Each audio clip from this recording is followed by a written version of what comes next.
Cleveland, Ohio, and you're listening to BBQ Central. Yay! Let's go! We'll do it live. Okay. Do it live! I'll write it and we'll do it live! So to get that perfect barbecue, you use wood. Are you sure it's safe? Whatever. We put the lighter fluid on, strike the match, and... Oh! Should we call the fire department? That might be a good idea.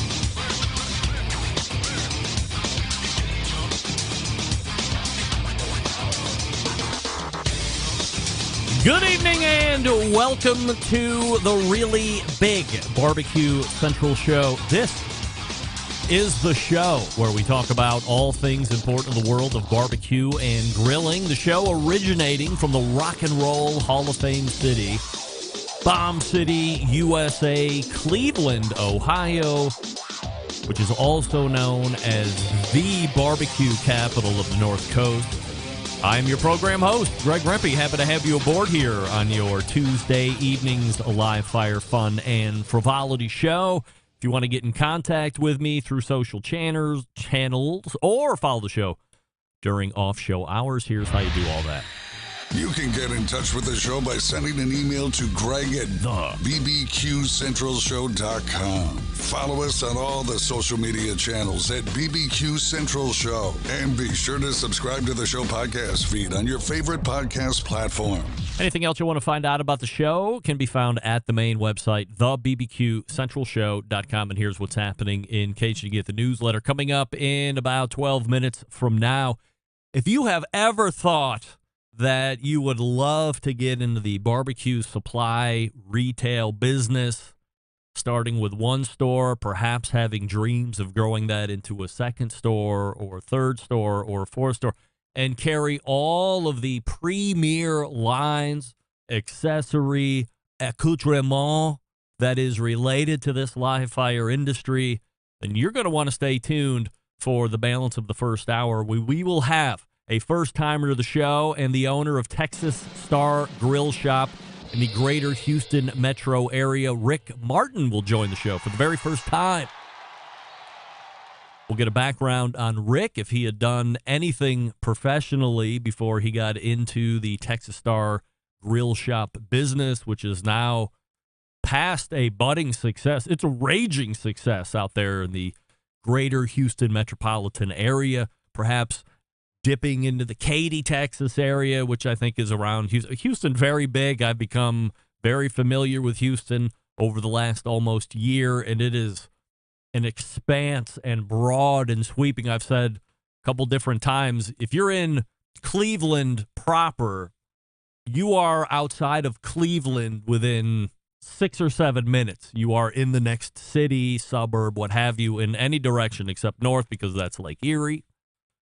But east, west, or south, you are quickly in Newburgh Heights on the south. You are quickly in Ohio City or Lakewood going west. And east, you are quickly in Bracknell or Euclid if you're going in that direction. Houston, it seems you could go 20, 30, 40 minutes. You're still in Houston. Houston cops, Houston lines. It's an expanse. Where am I going with all of this? I don't know.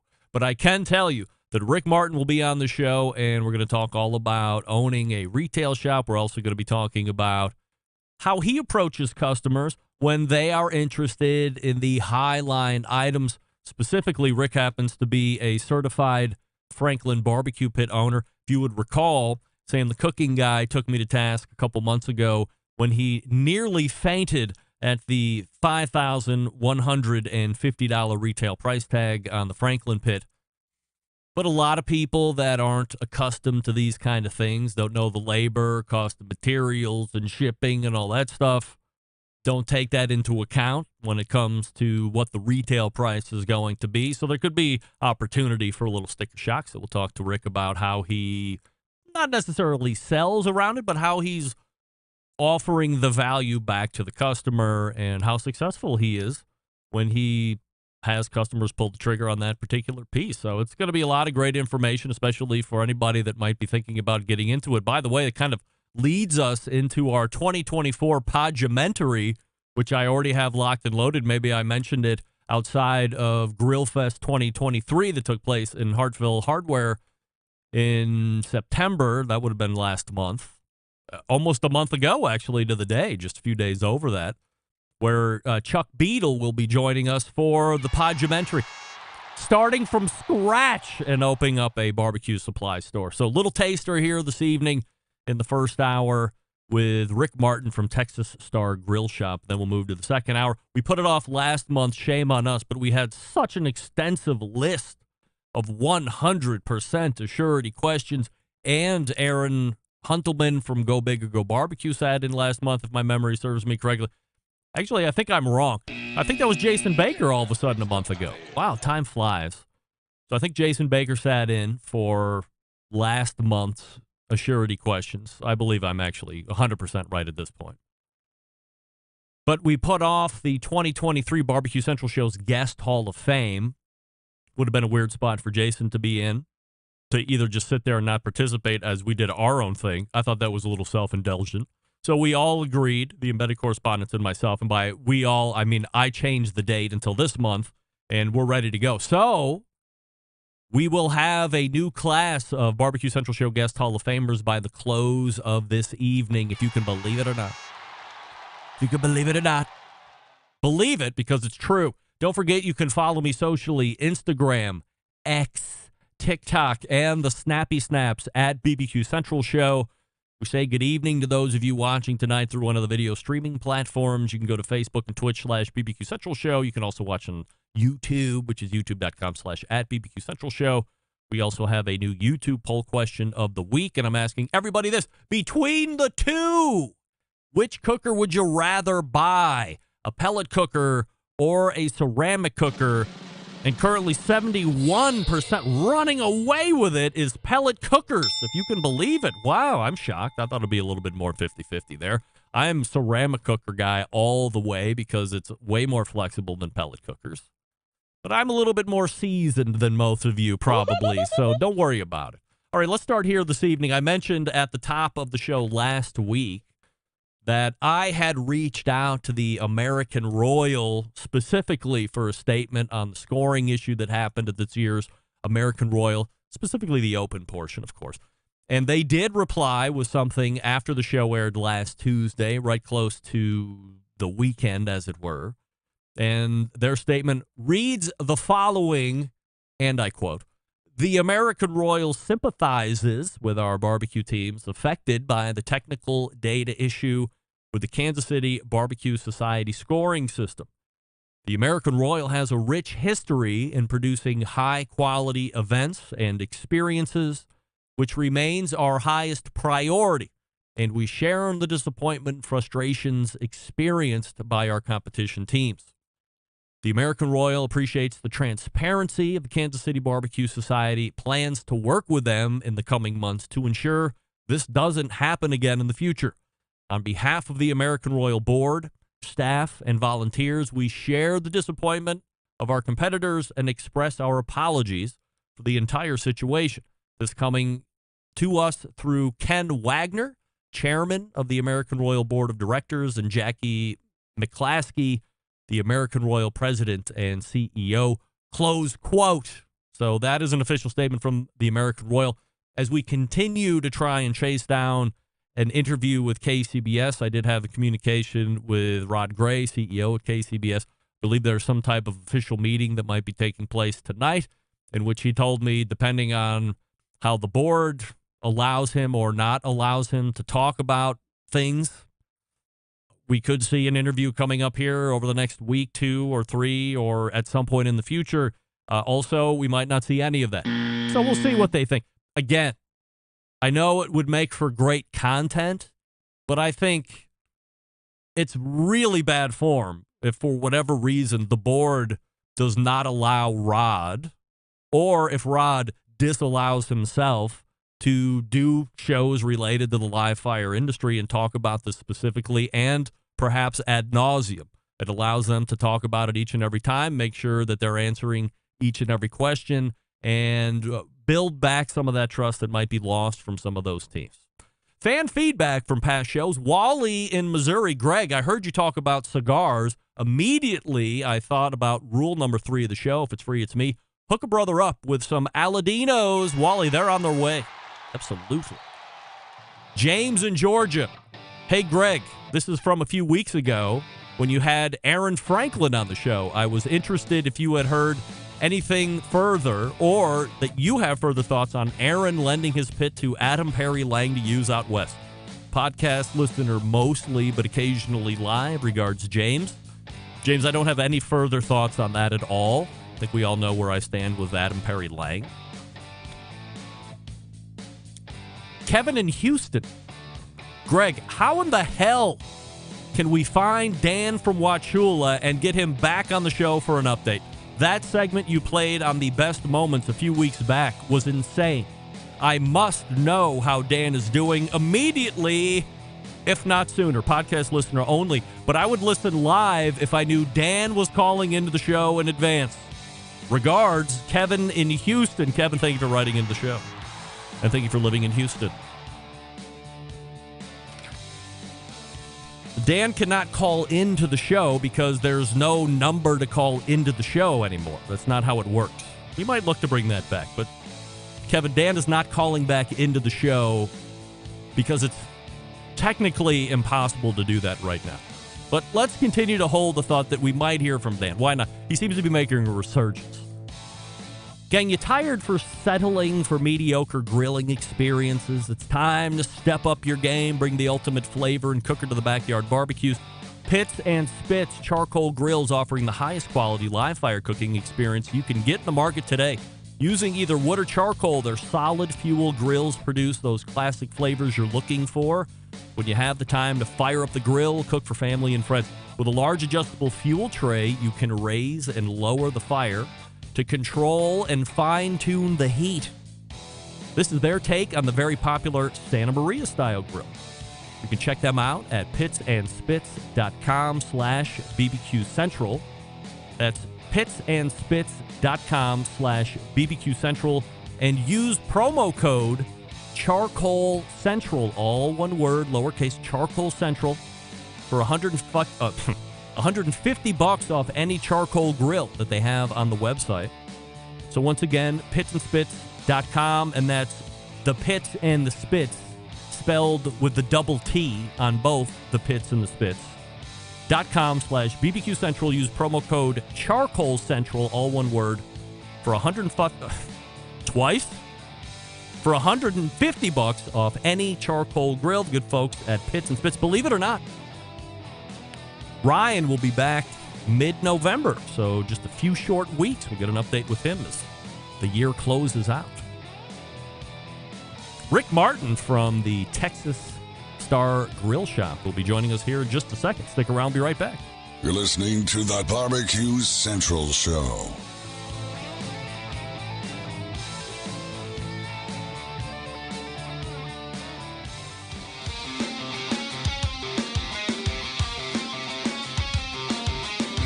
Broadcasting live from the BBQ Central Show studios in Cleveland, Ohio.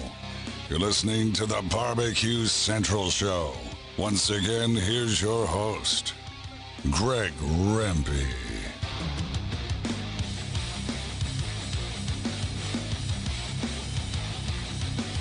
Welcome back. This portion of the show being brought to you by cookinpellets.com, your number one source for quality wood pellets for all your pellet-driven cookers. You visit cookinpellets.com and see what they're offering, and then when you're ready to buy, visit a dealer, number one. Or if you got to do it online, Amazon.com or Lowe's.com or Walmart.com. Great selection, great shipping rates, as well as I tell you each and every week, the good folks over at cookinpellets.com. We talk to a lot of manufacturers of cookers on the show.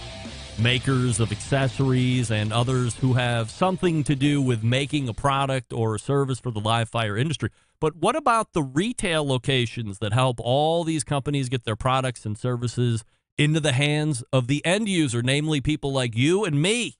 My next guest owns a number of live fire retail locations in and around the greater Houston, Texas area, and we are here to talk about all of that tonight. So we will welcome in the first-timer and owner of Texas Star Grill Shop, Rick Martin, joining us. Rick, how are you, pal? Great to be here. We have a YouTube poll question of the week before we get into all the other business topics that have to do with owning a retail location. Nobody better to ask this question than you, Rick. Of the two, which cooker would you rather buy, a pellet cooker or a ceramic cooker? Wow. I think if you have time, it's a Sunday and it's a beautiful day outside, you want a ceramic grill. But you're going to actually use the wood pellet grill a little bit more. So we're going wood Just pellet. ease of use. Yeah, wood pellet. All right. 63% of the voting public also say that a pellet cooker is more their speed. I'm a ceramic cooker guy. Maybe I'm just a little bit more old school, but I do have a number of pellet cookers. I don't discriminate against cookers. I'm a lover of all cookers in all shapes, forms, and sizes. They all have their place. But between the two, I would rather take a ceramic cooker. So, Rick, before we get into talking about Texas Star Grill Shop, let's get a little background about you. Are you somebody that's always been from Texas, and were you doing anything professionally before you got into the live fire retail stuff? Yeah, actually, I'm not even sure how I ended up where I'm at, but it's just life evolves. But it kind of started off. We were a sales and marketing company selling to grocery stores, and along the way, a lot of brands, the customers were throwing a lot of brands at us that we didn't necessarily feel passionate about. So when I discovered a wood pellet grill up in Oregon back in about 2006 or so, I was intrigued with it, and I thought that's something that could be a big deal. And that was Traeger when Joe Traeger owned them and so forth. And I thought I could sell them to grocery stores, and which didn't really work out. But I talked him into buying I told Traeger I'd buy a whole truckload of those grills just to kind of get their attention. And I did. I bought a whole truckload, but then I got them, and I had to figure out how to sell them. Initially, tried to sell them to grocery stores. Did all sorts of things to do that. That didn't really work out. And before you know it, to sell them, I had to get involved in home and garden shows and just working it from there. And that really led to us. We became a distributor with Traeger at the time, and actually led to us opening up a retail grill store. And then we exited the Traeger distribution business. So as you're selling into supermarkets, were you selling other products like rubs? Like, was it live fire stuff, or was it just any product you think you could sell into a supermarket you'd take on? Most of it was processed meats. We were selling a lot of things like smoked sausage and things of that nature. So Texas Star Grill Shop is more or less born out of initially selling Traeger stuff, and then you open the retail location. Is that when Traeger Star Grill Shop is technically born? So it really is. Traeger made it. We actually became the largest seller of Traeger on eBay, and then Traeger made a decision that they were no longer going to allow anyone to sell online anymore or through at eBay and another service like that. At that time, we opened up a grill store, and our thought was we would advertise on Sports Talk and drive people to the store that way, and sell them Traeger grills. And so we opened up initially as a Traeger only store. It was pretty crude, pretty small, and pretty crude. And but we did that for a couple years, and eventually in 2012 opened up Texas Star Grill Shop, which no longer was just a Traeger store. It was we brought on Weber and Saber and Kamado Joe were our first brands we brought along with Traeger, and then it evolved from there. Today we have probably 60 different brands that we sell. So as you are building into the 2012 launch of Texas Star Grill Shop, you have the relationship with Traeger. You're bringing in some of these other brands. How much inventory are you carrying for a single store? Is it close to $1 million worth of stuff? Is it way more than that? How do you gauge what you're going to need to have a successful opening? At the time, we were still selling quite a bit of Traeger, so I was bringing that in by the truckload. So we did have a significant amount of inventory there. As we started those other brands, those were smaller orders, but we still had probably 300,000 to 400,000 of inventory we were carrying at that time for the store. So it was a small store. Are you bringing in truckloads of Traegers and then putting them on eBay before you weren't allowed to do that, or were you just taking eBay orders and then Traeger was sending them off like a drop ship? Well, at one point it was a free for all, so you could sell anywhere. So yeah, I was selling a lot of Traegers on eBay. I was like their number one eBay seller for Traeger at the time, and it was pretty there was a lot of engagement you could get. You could do the auctions and then start engaging with the customer and work a deal with them, and so I was shipping all over the country. And when did they decide to corral it a little bit? What year was that? So that would have been in 2000. We opened the store right after that, so I guess that would have been in about 2000. What was it? 2009. Yeah, that they corralled that. When you first started, did you always have in the back of your mind that you were going to have multiple locations? I mean, let me back up for a second. Are you originally a Houston, Texas guy or a Texas guy, or did you land in Texas somehow? I kind of landed in Texas. I actually, my family, I was born in Galveston, so I come from here. But we, as a kid, we lived in places like Chicago and Los Angeles area, then Portland, Oregon. I met my wife in Portland, and that's where we discovered the Traeger. But moved to Houston in 1990. So I've been here for a good while. Did you move for a job, or Houston just sounded sweet? Man, it was crazy. I just decided to move. We lived in Portland, and it was a pretty rainy climate up there. Yeah. I was looking at the cities in the South, and my parents had just recently moved to the Dallas-Fort Worth area, and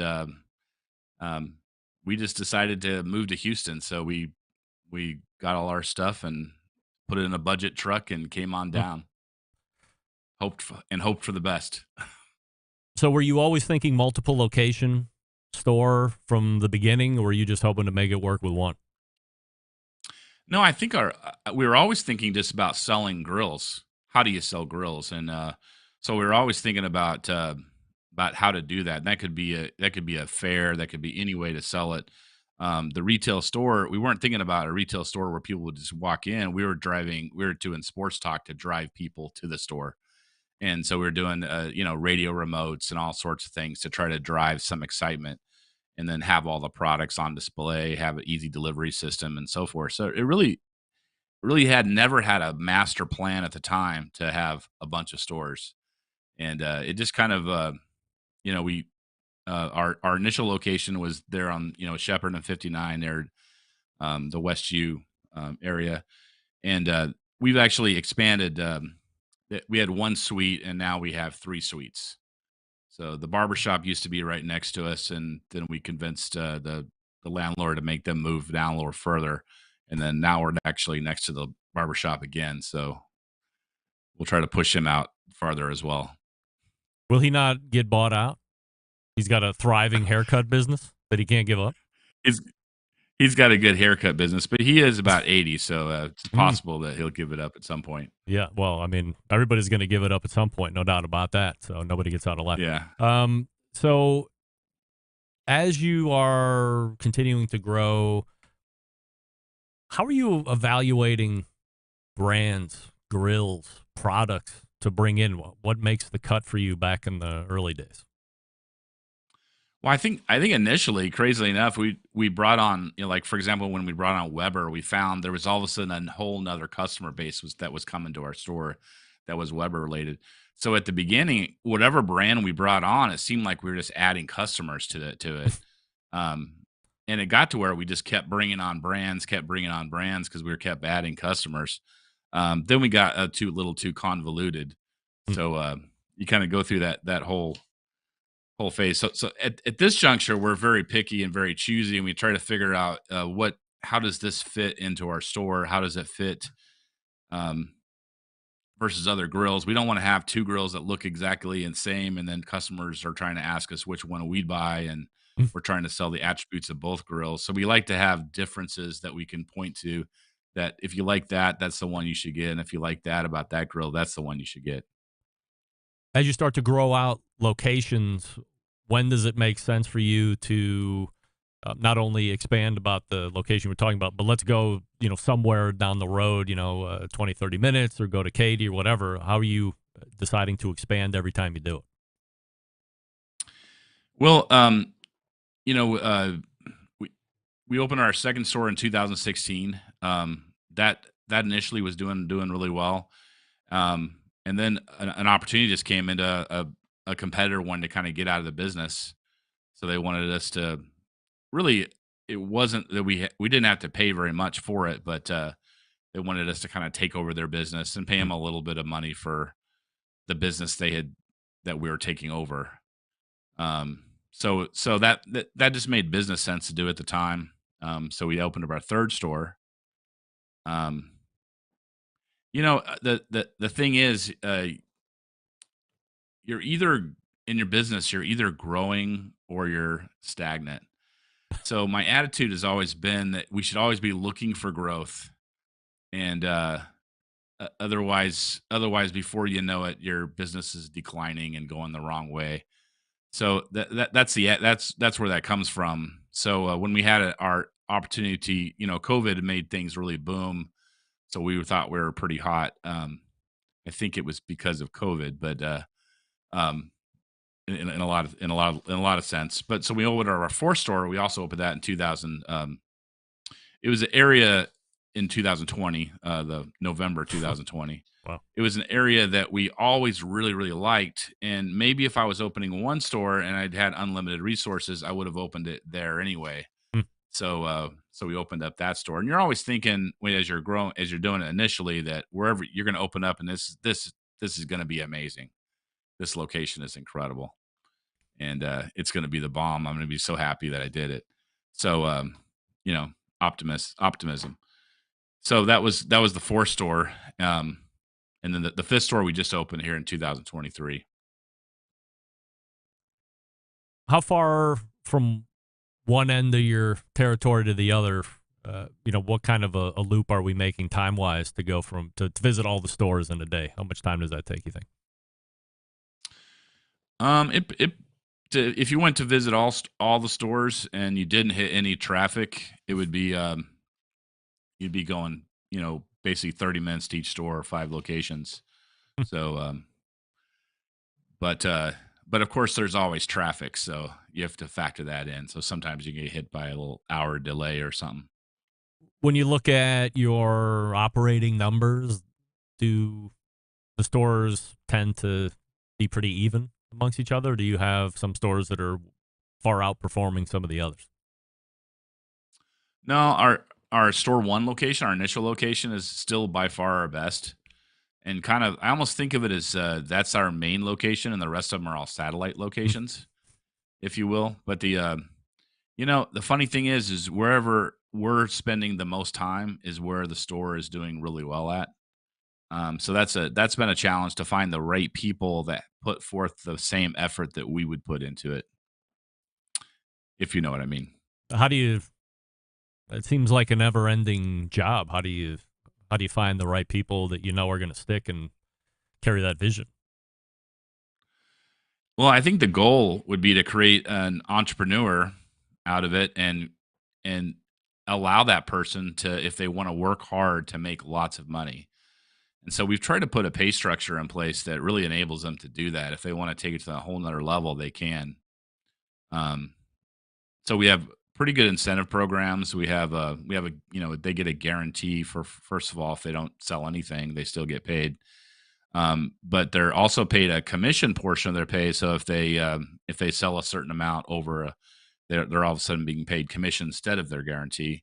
And then we have incentive programs for the store to do that. So the hope is that someone looks at the opportunity and says, "Wow, I can make a lot of money. Let me figure out how I can grow this business." So that you attracting the person in that way.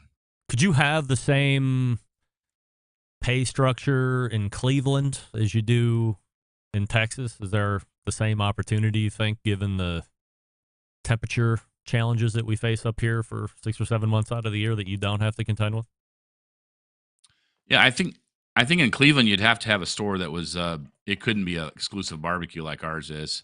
It would have to be something that was just changed to fireplaces and had big log displays, and you got into chimney sweeping and stuff like that one time a year, and then in the summertime you went to grills. I think that's the business model for our industry in the North, and it makes sense in a lot of ways. It's still possible a store could be 100% barbecue. There's probably enough people in Cleveland that would want to do that year round. And if you offered all the things like heaters and ways to create that outdoor environment, it probably could work. You had broached the pandemic, and I want to hit on that here before we transition a little bit and talk about how you sell some of the high-level items that you carry in the store, specifically the Franklin pit.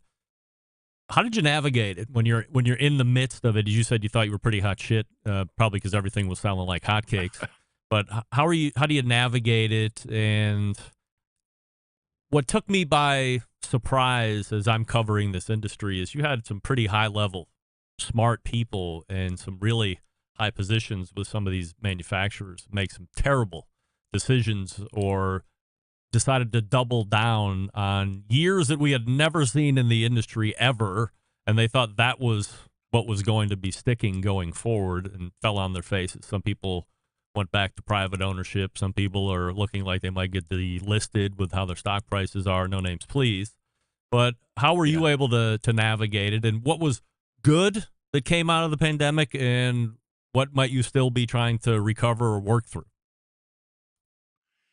Yeah, I think it's really challenging for our industry. What has happened, but certainly when it was all happening, we just thought, wow, we've really keyed into something, and we are good. We are good. We thought we were hot stuff, like you say, and we're unstoppable. There was a thought during the pandemic that maybe we should have 10 stores. And we should go to definitely, I started driving to Austin and seeing where I could open a store there, or driving to Dallas to look around in those areas. So there is a little cockiness to it. And it's funny thing is, as you look back on it, it's obvious what was happening. But when you're in it, you kind of do have tunnel vision, because you really you're not living the life of all the other companies. You're just living your life, and in your life, it looks pretty good. Things look really good.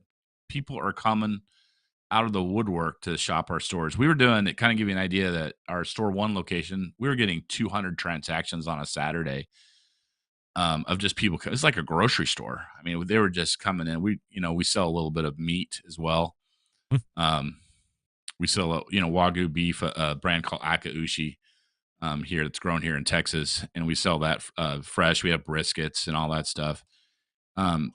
That stuff was going just crazy. I mean, people were coming in buying that like you would not believe. Our spices, it doesn't matter how many spices we brought in, we were selling it. But it was a whole different thing. We were bringing in, truckloads of charcoal. It was crazy. And go ahead. So you're talking about, like, as you're in it, you can't see it. But when you're trying to reorder or source more stuff, and all of a sudden you're hearing it's going to be 6 months, or I don't know when we're going to get it. Like, don't you start to realize, oh shit, maybe the good times aren't just going to keep rolling, and then start to adjust from there, or not necessarily? Well, the thing for us is we're just a little bit larger and a little bit more concentrated, if you will. And so when we saw that there was issues. For example, there was issues on 32-inch built-in grills, but there was always someone with inventory, so we were buying that product. So we were finding the ones that had inventory, and we were just buying it all, and carrying it in our warehouse. And we got a little bit crazy to where we would just buy whatever was available. And it was selling there, and then all of a sudden it kind of stopped selling. What do you do when it stops selling? Are you caught short? Well, I think when it stops selling, then you start to then brands matter more. It was getting to where you had to have a refrigerator that would fit into an outdoor kitchen, but now you have to have the right refrigerator that'll fit in an outdoor kitchen. So basically, in a lot of cases, we did have to after the slowdown started, we had to mark down things that weren't strong brands that we just had on inventory because we were too aggressive in buying it. There's no inventory issue now. We've moved through all those products. But what did happen is after COVID ended, basically everyone has a grill that's 1 to 2 years old in their backyard, and so the common griller stopped purchasing. So our business shifted. In the last year, it's really shifted to outdoor kitchens. So it used to be that probably 60% of our sales were grills on wheels, if you will. And it changed to 60% of our sales now being outdoor kitchen related, which is more of a bigger project. It's people putting in pools, putting in, pergolas and, outdoor living spaces, adding onto their home. This has been a topic that we've really danced around on the show, but we've never really fully gotten into it. We're not going to fully get into it now because that's not really what we're talking about. But as somebody that's in a area where you can take advantage of an outdoor kitchen, you can't really do it up here unless you got heaters and all that other shit. But down there, you said it's a pretty big part of the business, especially now. I don't know if there's a general number, but if somebody's putting in a decent outdoor kitchen, built-in grill, maybe they're adding a smoker as well, got to have a flat top, the cement shit. What are you looking at from a cost layout for the homeowner, just generally speaking? What's the cost? So it's going to be, generally they're going to spend between $10,000 to $20,000 on the grill equipment alone. Wow. But then they're going to have a contractor that's going to we work with a lot of contractors, so we can refer to customers to those, or sometimes they have their own contractor. So the structure itself is going to be a part of it as well. And usually these are big projects that they're usually they could be associated with a swimming pool with waterfalls, and it's associated with a nice outdoor room that has a television out there. And so they're basically they're adding onto their home.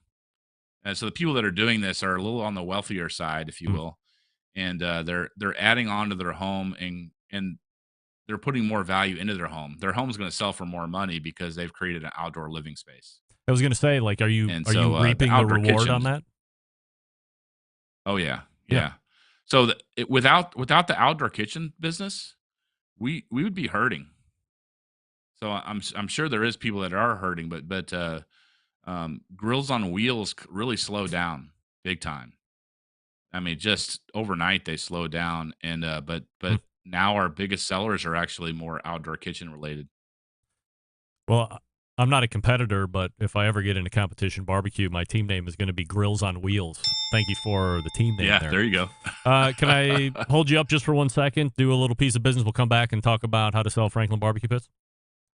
Sure, absolutely. All right, stand by. We're talking with Rick Martin over at Texas Star Grill Shop. The website, by the way, is texasstargrillshop.com, and you can follow them socially. Instagram is Texas Star Grill Shop, and on the X, formerly Twitter, it's TX Star Grill Shop, if you would like to give him a follow over on those social medias.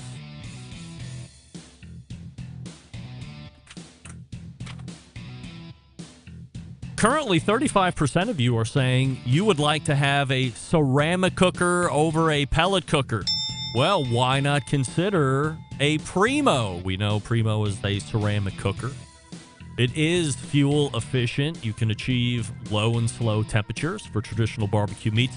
Also, just like I did on Sunday for birthday/anniversary steaks, fired up the Primo to rocket hot, flip the grill grate over so it's closer to the coals, and 30 seconds, 30 seconds, 30 seconds, flip, flip, flip, flip, flip, and 2 minutes later, we have a exceptional sear on the outside of those steaks.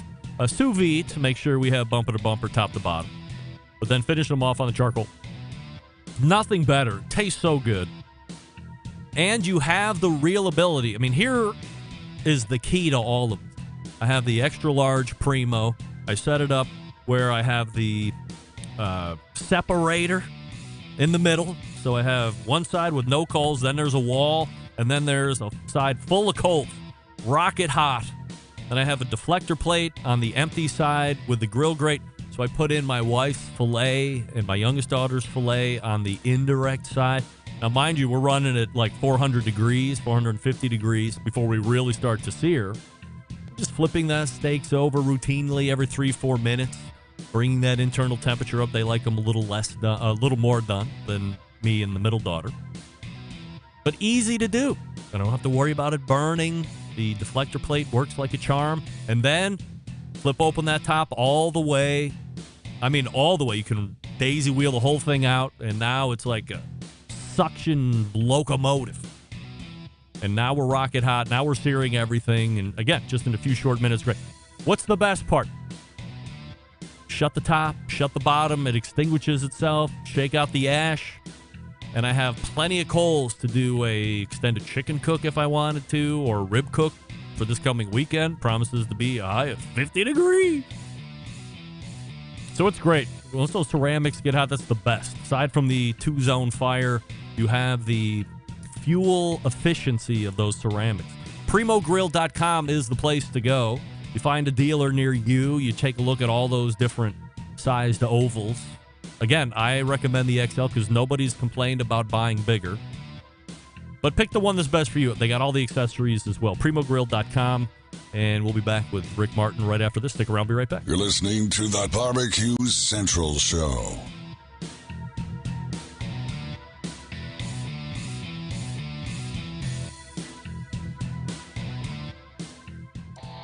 Howard Stern, Jim Rome, Dan Patrick, and Greg Rempe. The Mountain Rushmore of talk show entertainment. Now, let's get back to the Barbecue Central Show. And this portion is being brought to you by Fireboard. Monitor up to 6 different temperatures simultaneously. Connect to Wi-Fi for cloud-based monitoring, or connect via the Bluetooth. If you have smart speakers in your home, you're in luck because Fireboard is fully integrated with most of them. Find out more by visiting fireboard.com or call 816-945-2232. Don't forget about that new Fireboard beacon. Runs on the S1G, the super low one. I don't know. There's some technical term for that Ted talked about last time he was on. So check it out at fireboard.com. And we're joined once again by Rick Martin from Texas Star Grill Shop. Rick, are you a Fireboard dealer? We don't. I need to look into that. Darn it. Monitor up to 6. And they're always coming out with some new and great. Do you carry the... it's totally off the subject, but do you carry wireless thermometers like the meter or some nonsense like that? Meter is a huge seller. We actually buy direct from them and buy quite a bit of that. I mean, does it work? We also do lots of ThermoWorks, ThermoPen, stuff like that. Yeah, ThermoPens are great. Does the meter work? I mean, I've heard nothing but complaints about once you close the lid, you're pretty much effed. It seems to work pretty well. Yeah. Pretty well. All right. Yeah. Let's talk about Franklin's barbecue pit. So I was approached by Matt Gase a couple months ago and started talking about maybe there would be some sponsorship of the show, maybe not. We talked about it. We were able to put something together, which is great. But I said, what would be really great is to not just talk to Aaron Franklin. I mean, is he not going to tell you that the pit's great? Of course. But let's talk about to somebody who also believes what Aaron's talking about as far as construction of the pit, and then has brought it in to then retail it out to the consuming public. You're a very large dealer down there, certified Franklin barbecue pit dealer. So how were you first approached to bring in Franklin's pits, or did you go out in search on your own? They actually approached us, but there was an opportunity then when we first brought it on. Aaron Franklin would do a store appearance That was a pretty big deal. He's an amazing person. Um, it not only was he able to sell the pit to, or basically do the selling speech to many customers, but it was amazing to watch the customers come and talk to him, and then someone stand in line to talk to him next, and then someone stand. Before you know, you had 70 people in line waiting to talk to him, and he gave them all the time of day. Wow. So that was really quite an experience there. That's how it started. But I would say on the brand, I was checking our landing pages on our website, and this was pretty powerful stuff. But the Aaron Franklin grill is number 3. And our little website had 10,645 clicks to it. So if you're looking for eyeballs to your store, that's a signature item you need to carry. We've sold 23 of them so far this year. So it's we've been able to sell it. It is a difficult sell. I'll say that it's a difficult sell in that it's expensive. But if you start going through all the points of why it's expensive, people start to kind of understand. They don't buy it right then. A lot of them come back later and buy it. So once that seed is planted, but if you're able to go through those main points, like the quality of the pickled and oiled steel, and the chaotic airflow, and the smokestack, and the smoke collector, and the airflow system, and then somehow say, this thing is going to last probably a lot more than 20 years. But if we think about 20 years, that's only $257 a year. Yeah. So it's not much you're going to spend for a really quality pit. And then, we've cooked briskets on it and so forth. It is an amazing pit and will make amazing brisket. When you're being pitched on becoming a dealer, what are you looking as far as, you're experienced at this now. So when somebody's coming at you with something new, regardless of if it's Aaron Franklin or not, what are you looking at? What matters most to you aside from selling it to have potential to bring into your store?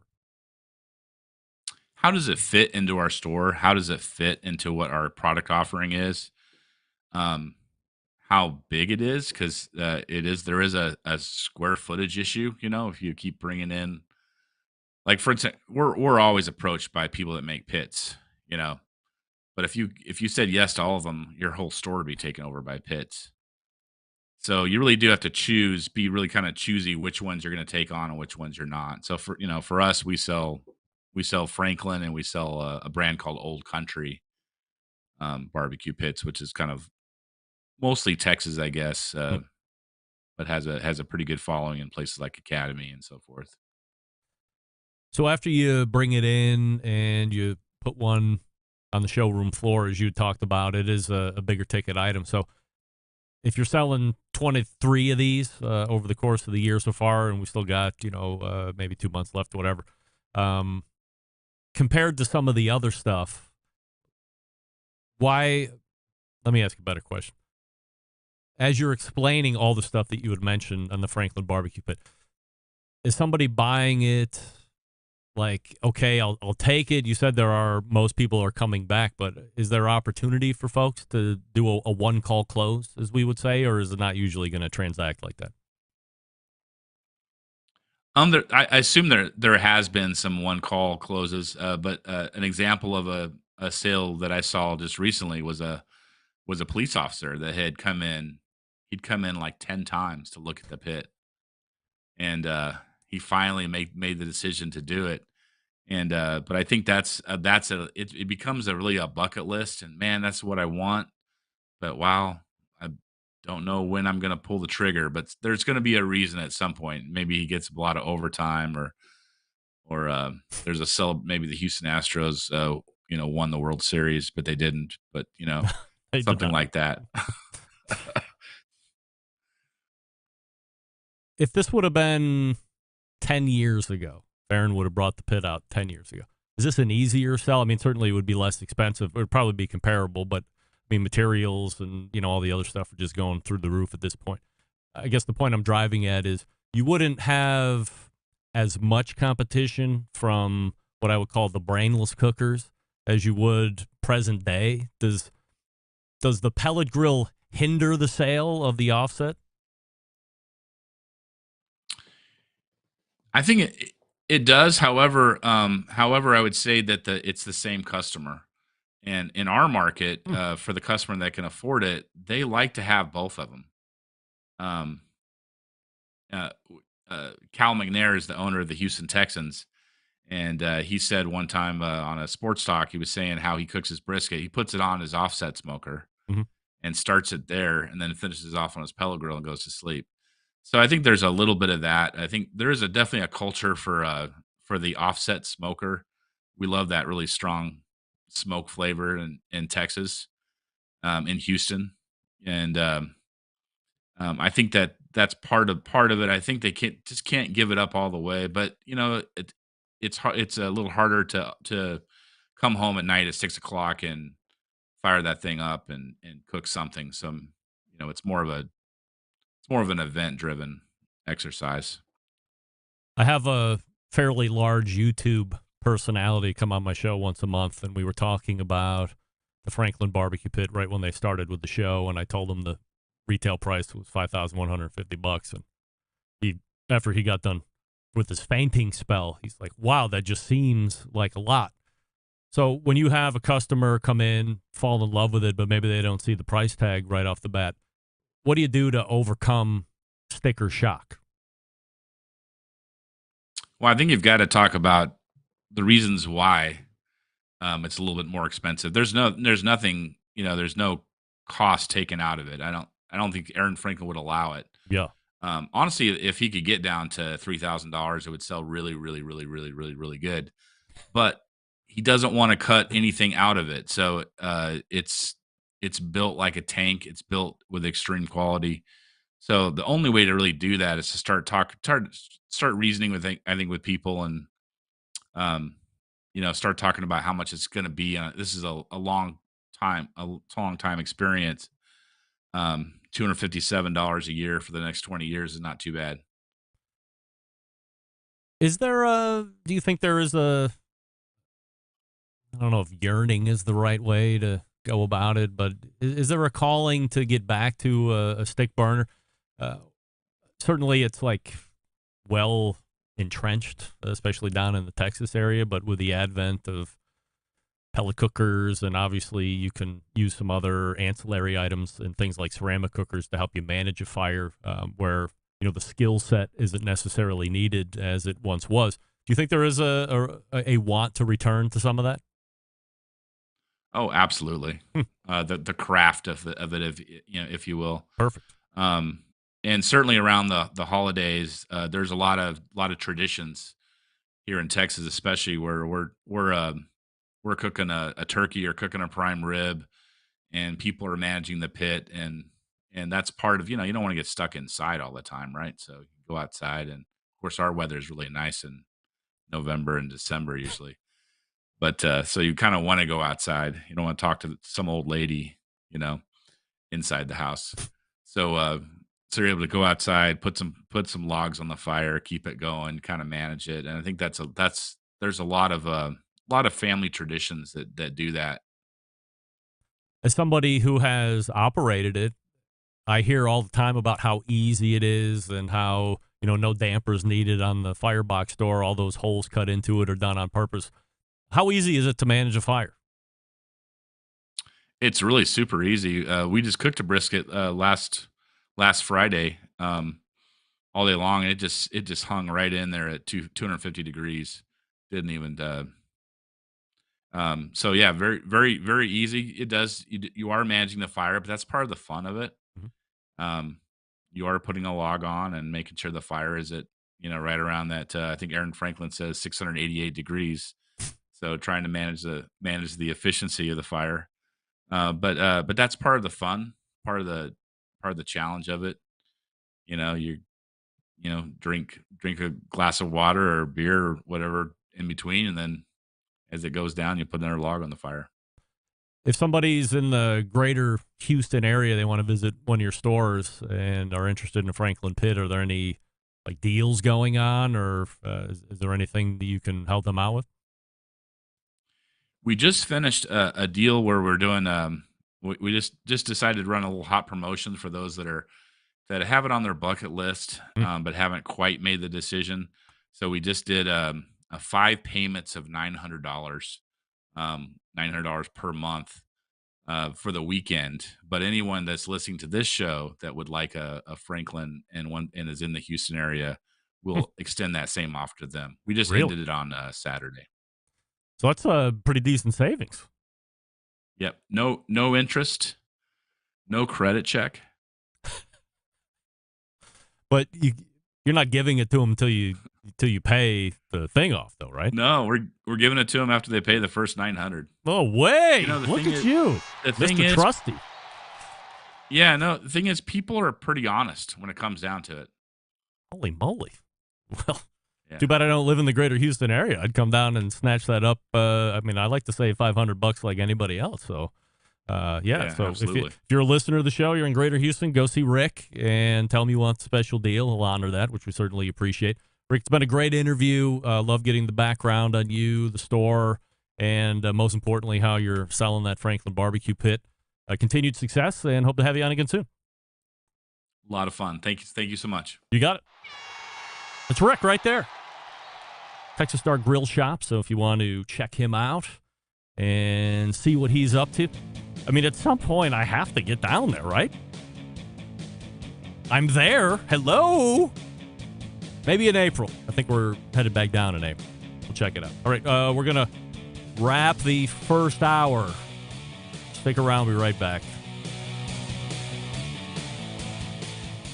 Continuing to produce incredibly mediocre content in an exceptionally professional way.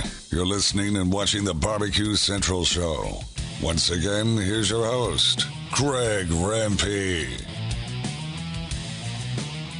All right, welcome back. We thank Rick Martin for joining us last segment. Once again, his website is TexasStarGrillShop.com, and you can follow him socially, Texas Star Grill Shop on Instagram, or over on the formerly Twitter, TX Star Grill Shop. And, I mean, what a deal he's doing. I'm no mathematician, but 5 payments of $900 or 9 payments of $500? Either way, that comes out to $4,500, and they take care of the tax. What?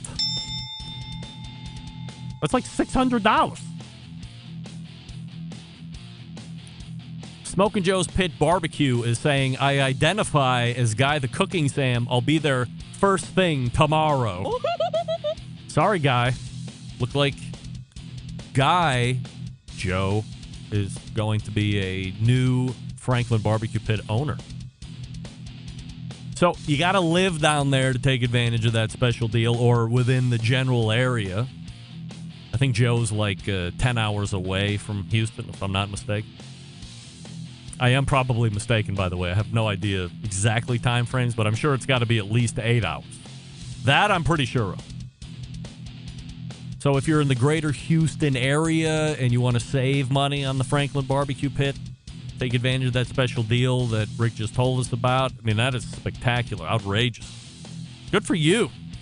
And it's not a layaway. Give them the first payment of $500 and away you go. It's guys like Rick that continue to inspire my faith in humanity. Good for you, Rick. Continued success, and we'll look to have you back on, no doubt. All right, we are going to reload here for the second hour. Remember, tell all your friends and neighbors that in the second hour, we're going to be putting together and inducting a brand new BBQ Central Show's guest Hall of Fame class. The class of 2023. My names are so good. I'm so excited to get going. I want to rip through the top of the show so we can get immediately into the Hall of Fame nomination. And if I'm this excited about my names, I can only imagine what Doug is bringing to the table, what John is bringing to the table, what Rusty is bringing to the table. Does anybody think we have opportunity for multiple unanimous decisions just as we go around to give our names of nomination. We might see it. Stick around. Second hour coming up.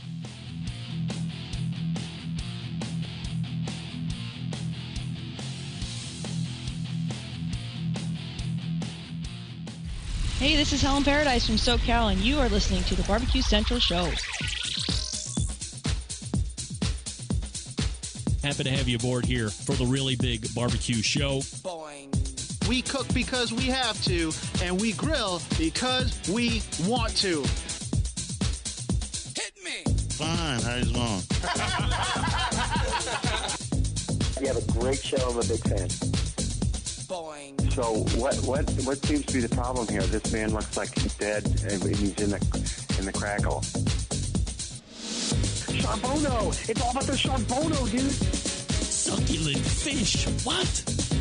He ate 54 wieners. Now listen, Lavernius, shut your face. I'm shaking like a dog shit peach seeds. We have top men working on it right now. Top men.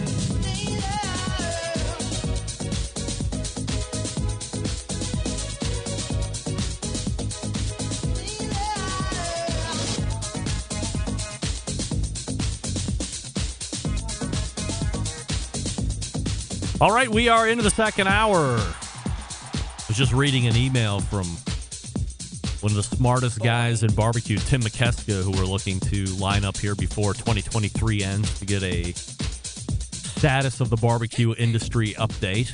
He is the worldwide leader in expertise, as we've come to find out during his visit to the show. That's why he is a Barbecue Central Show's guest Hall of Famer.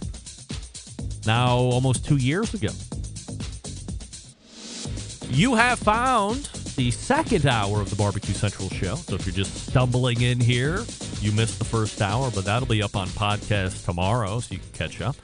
And the second hour will be up on Thursday, and I'll tell you about Friday here in a second. Still to come on the show this evening, the embedded correspondents and I discuss and then induct a new Barbecue Central Show's Guest Hall of Fame, so stay tuned for that. Yes, we are a month late. Typically, we're doing that in September.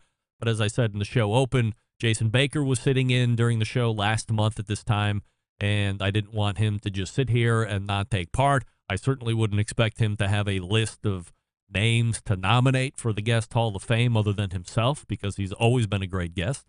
So we wanted to include Jason, and we had just an ever-growing list of 100% Assurity questions that we wanted to get through. We have one 100% Assurity question that we have to lead with, and then we have the poll question. It's probably going to be reversed. And then we will get into the Barbecue Hall of Fame stuff after that, if you were wondering. We say good evening to those of you watching tonight through one of the video streaming platform partners of this show, Facebook or Twitch, which is found at /BBQ Central Show. You can also watch over on YouTube, which is youtube.com/@BBQ Central Show. And we have an update on the YouTube poll question of the week, which is this: between the two, which cooker would you buy, pellet or ceramic? And as we are building into the second hour, maybe you would, maybe you wouldn't believe, but now it is much, much closer. 59% of you are saying pellet cooker is on the buy for you, but we are much closer to 50-50, which is what I was hoping about an hour ago. So good to see that we are starting to converge into the fist fight that I thought it might be. Thank goodness. I am aligning with the 41% of you that are saying ceramic cooker. For me, and as I saw Andrew Barnhart talk about, living in Ohio, hard to choose a pellet grill over ceramic because the temperature drops and the pellet grills that Adams used have struggled. I haven't necessarily seen a struggling to keep temperature. However, I can say beyond a shadow of a doubt, is that what I want to use? I can say unequivocally, it does use more pellets to keep that fire where it needs to be. So unless you have an insanely insulated pellet grill, I don't know too many, unless they're super high dollar, that are insanely insulated, especially for somewhere where I live or further up north, like in the New England area, things like that. But that ceramic cooker is a monster. Once that heats up even in the bitter cold.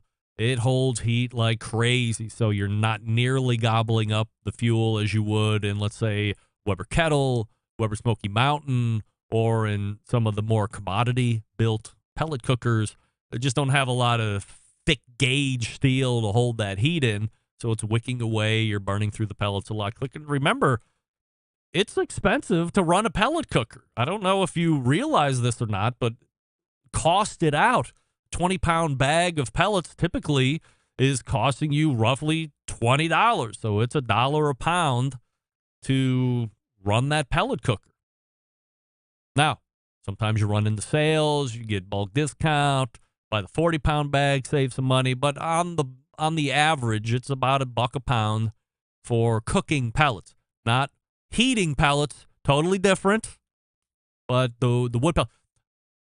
As an aside, because we talked about it with Wes Wright, 35 past the hour last week, RecTech is bringing the, is it called Woodstone or Fire Flap?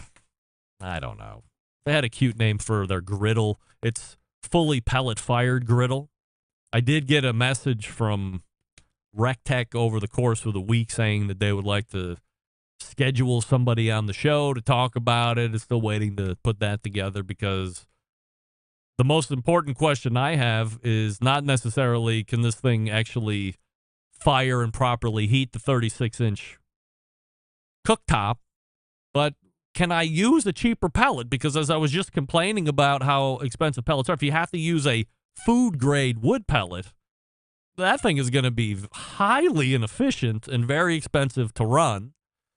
I forget what the price tag was on that thing. Was it $700 or $900 somewhere? Maybe it was somewhere in the middle of that. But just from a fire standpoint, that thing could be highly expensive to run. So we'll keep tabs on that as well. Hey, coming up on the best moments of the Barbecue Central Show in 10 minutes or less this coming Friday, episode 305, taking you back to April 12th, 2008.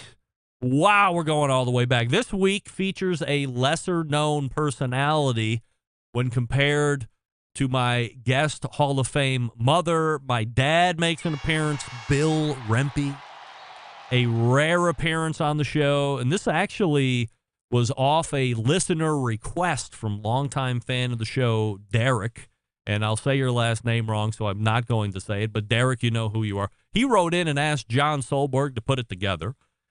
In this segment, my dad and I talk about fuel sources, and then we specifically talk about OEM and aftermarket propane gas readers, and then we really dive into a Christmas gift that I got him that Christmas, so this was April, so the Christmas of 2007, and it appeared to be quite a hit with him as it relates to letting him know the liquid propane level on the tank. And after listening back, I have to say, we did a very good job of selling this item. I'm not sure if it's in business anymore or maybe some other company bought it from the original company and it's still for sale, something along these lines.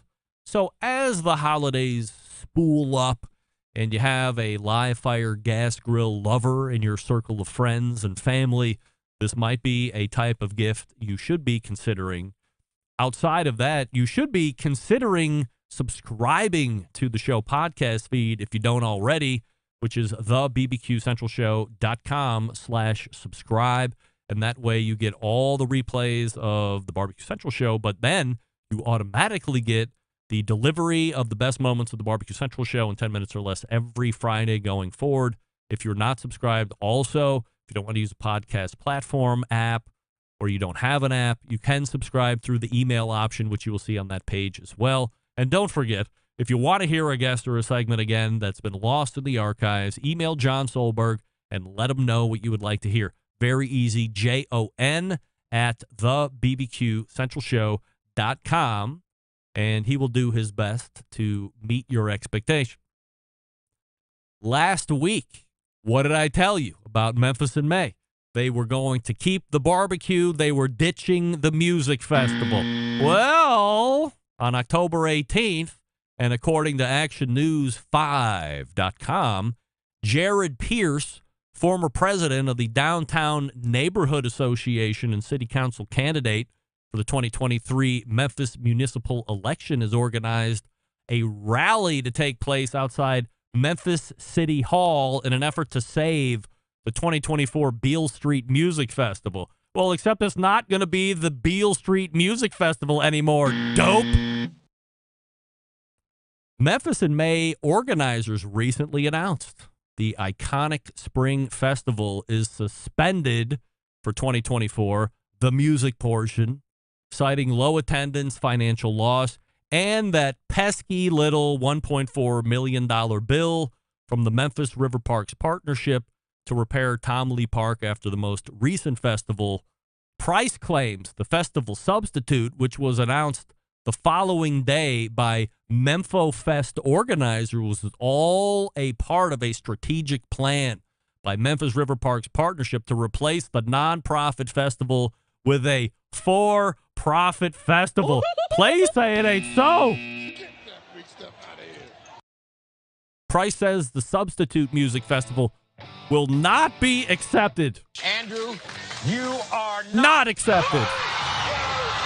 And the rally will be to demand the city council members save the Beale Street Music Festival. That will have to be something other than the Beale Street Music Festival. It'll be the Tiger Lane Music Festival. Yes!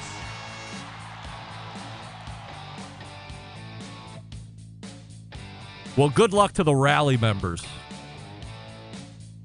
Look, I'm just happy that they saved the barbecue fest. I mean, I like blues like the next guy, but I don't think I'm going to Memphis to watch a blues festival. Maybe the embedded correspondents would be. I don't know. I have a story that I've just been dying to get to that I need your input on, but I can't get to it. I have too much content, but it's right there. It's ready to bubble up. It's evergreen. Don't worry about it. We got the embedded correspondents hanging out, ready to go. But right now, who are we talking about? Franklin's Barbecue Pits. What you have with the Franklin Pit is a deeply thought out and refined version of the old propane tank-style cookers that Aaron built for his restaurant. Stylistically, it reflects the bare-bones industrial handmade aesthetic that he loves, as in the patina, and the way the build allows you to see the welds and the craftsmanship. The schematics of a Texas-style offset barbecue pit are relatively simple, even if the things that happen inside reflect complicated dynamics of physics and chemistry. There are very few moving parts here, but there are numerous and massive differences between a Franklin pit and the average barbecue smoker sold at one of the big box stores. For one, much of the challenge of building and shipping these pits come with the thickness and the heaviness of the materials. But this is where the value lies. Cheap smokers are made from thin metal, which tends to warp and crack when sustaining that kind of heat. You need to make great barbecue, especially on a cold day. That thin metal quickly sheds the heat, and you simply struggle to maintain consistent temperatures, and that's frustrating. The Franklin Pit, primarily made of quarter-inch thick American-made steel, the complete opposite of that. What happens if you're somebody that owns a barbecue store like Rick Martin did, and you're interested in becoming a certified dealer? Visit their website, franklinbbqpits.com, and fill out their dealer form. Now, maybe you're somebody that's looking for a Franklin Pit and you don't have a dealer around you. You can buy one on their website as well, franklinbbqpit.com, and then buy one right there. They'll ship it right to your driveway. If you have any questions along the way, make sure you use the Contact Us link at the bottom of the website. Easy stuff. And don't forget, if you're in the Houston area, stop by Texas Star Grill Shop for that special deal they're running just for the listeners. Tell them you're a Barbecue Central Show listener. You want the deal. You'll be hooked up. All right, we're voting in 2023's Barbecue Central Show's Guest Hall of Fame. Stick around. We'll be right back.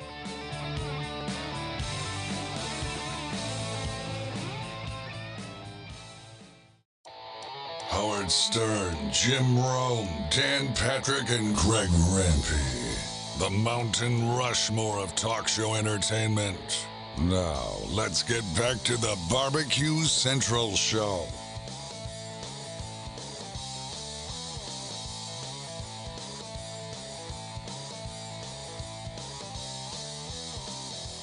This portion of the show is being brought to you by Pit Barrel Cooker, the most unbelievable outdoor cooking device on the planet, currently available in 3 sizes, a host of accessories. It doesn't matter if you're just a beginner or if you're a savvy veteran. It's a cooker you definitely want to add to the arsenal. Visit pitbarrelcooker.com and tell them the Barbecue Central Show sent you. And we have them back one more time from Texas, Michigan, and the great city of Utah. It's the embedded correspondents sitting to my right. It is Doug Scheiding, longest running. Below me, it is John Solberg, who in my switcher seems to be suffering in and out, but he was in and now he's out, so we'll see what's happening. He's from Michigan, and there he is again. And then from the great city of Utah to my catty corner right, it is Rusty Monson of Salt City Barbecue and the aforementioned barbecue trailer that we have been tracking for the last now 2 years. So, gentlemen, before we get into all of this, let's do something we haven't done in a while. Let's get a ripe, quick sound check to make sure all microphones are working. Doug, give me a hey now. Hey now. John, hey now. Hey now. Rusty, hey now. What's up? All right. We're all sounding top-notch. We have, boys, a YouTube poll question of the week, and we're asking everybody this. Between the two, which cooker would you rather buy? Pellet cooker or ceramic cooker? Rusty? Ceramic, 100%. John? Ceramic. Doug? I wonder what I'm going to say, Pellet. Right. Well, as luck would have it, Doug, 61% of the voting public is also saying they would rather have a pellet cooker, and that has re-increased its lead. It was almost trending towards 50-50, but now we're taking it away from the opposite direction here. So 61% saying pellet, 39% are saying ceramic cooker. We do have one 100% Assurity question that we have to get to before we take our 2023 Barbecue Central Show guest Hall of Fame duties. Oh, so seriously. We'll go to Doug. Douglas, 100% yes or 100% no. Since the last time we gathered, Rusty has seen the Barbie movie, yes or no? Yes. Is this like the 4th time? Absolutely no. Absolutely no. Right? John, yes or no? Rusty has seen the Barbie movie.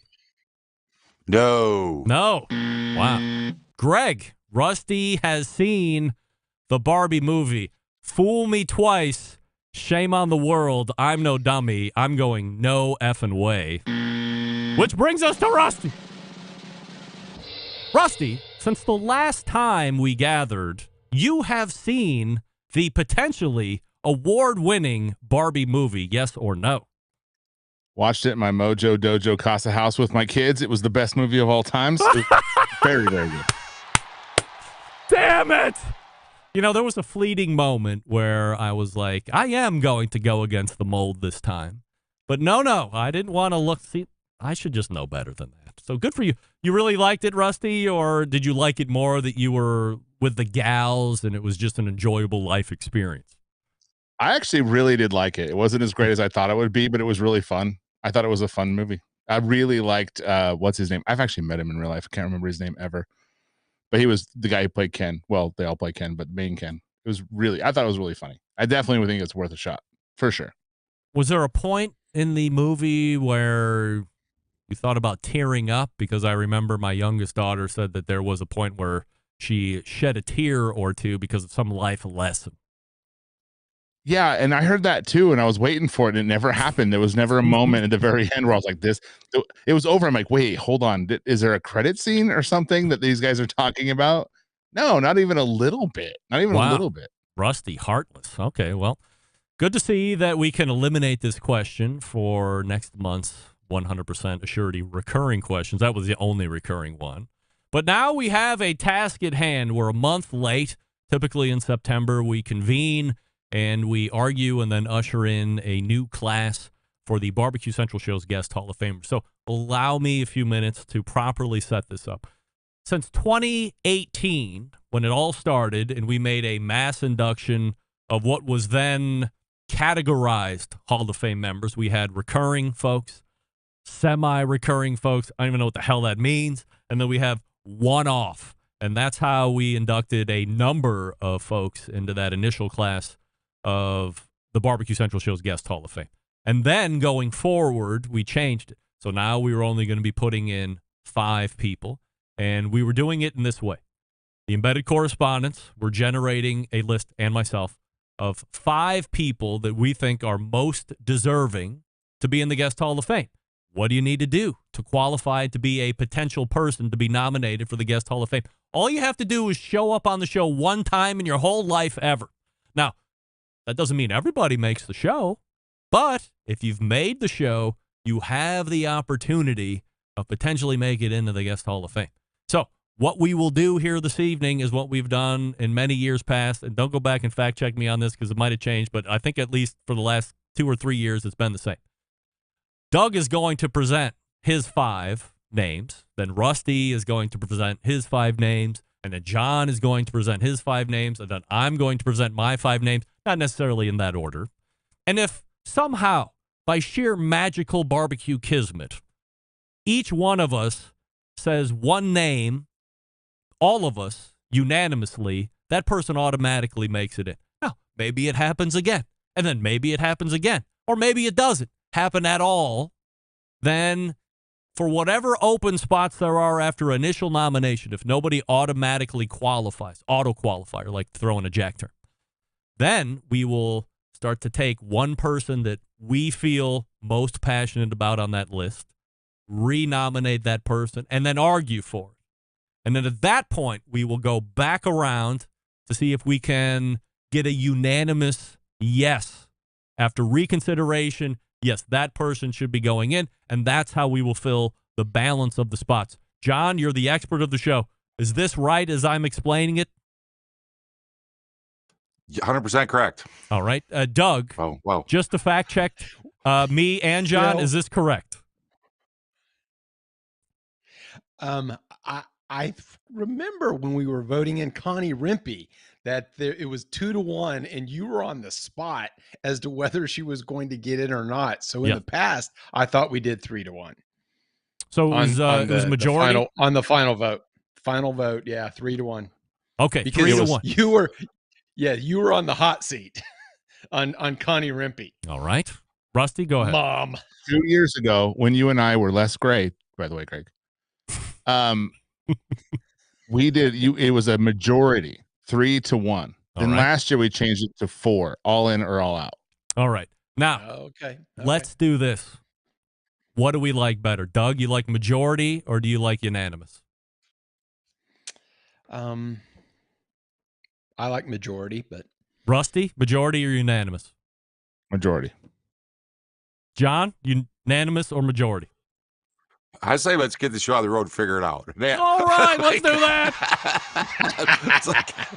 We'll fight it out in the end. Let's go. Finally, let's roll. Somebody is talking sense, and I'm happy to have it. John, since you want to get the ball rolling, present your list of 5. All right, here's my list. There's a little bit of new and a whole lot of old, in no particular order. My first nominee is Fred Bernardo, the smoking guitar player. Fred B. All right, number 2. Come down my list, Chris Becker. Chris Becker, wow. The pellet dude himself. Chris Becker. I got a dark horse here on my list. Oh. Chef C.B. Barry Martin. Whoa. Going way back to the day. All right. C.B. Here's one everybody will know. Great. You ready? Can't believe he's not there already. Matt Frampton. Woo! Matt Frampton. Wow. John is bringing some heavy hitters here this year. All right, last one. This was a tough list for me this year. And then here comes my new guy's got to be in here. It's got to be Wes Wright. Wow. Wes Wright. Wow. All right.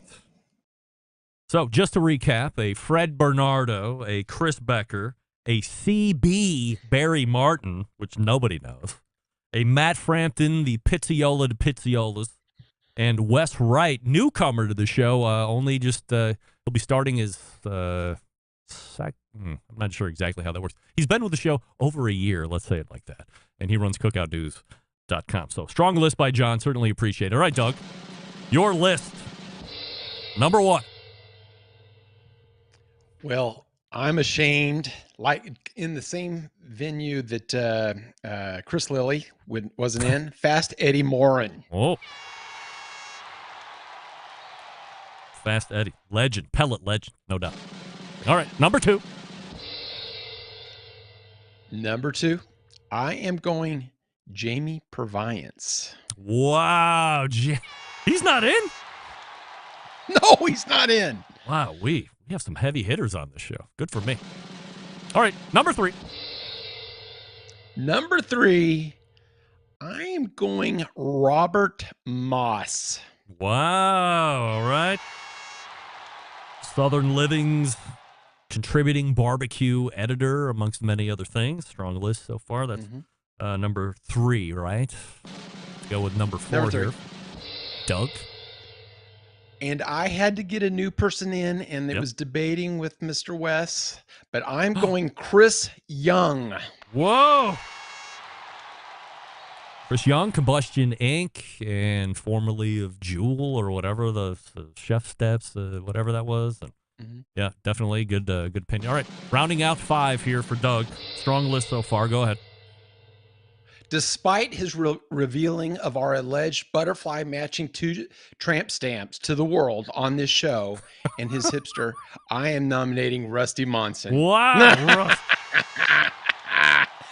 But he's got to show his tramp stamp. Wow. All right. Well, we don't want to put any regulations on Rusty getting in, but I certainly would like to see the tramp stamp as well. All right. We'll go to Rusty with his list of 5 here. In no particular order. Rusty, who do you got? All right, so I'm going to go with Emily Detweiler because she'll be at the top of my list every year going forward because she needs to get down here. She's been on 11 times. 11 times? 2 different organizations. Wow. Holy moly. I didn't realize 2 different organizations. Times. That's right. Smithfield, KCBS. That's right. All right. And she's going, her name will fade away, and I can't let it happen. All right. I'm also going to say Robert Moss. Oh, really enjoy listening to him. Even though never mind. Okay. Wait. What are you gonna say? I was just gonna agree with Daniel Vaughn. Just stay out of Texas. All right. Number 3. I'm gonna go Tim Shear. Oh, one of my favorite guests on here. Yeah.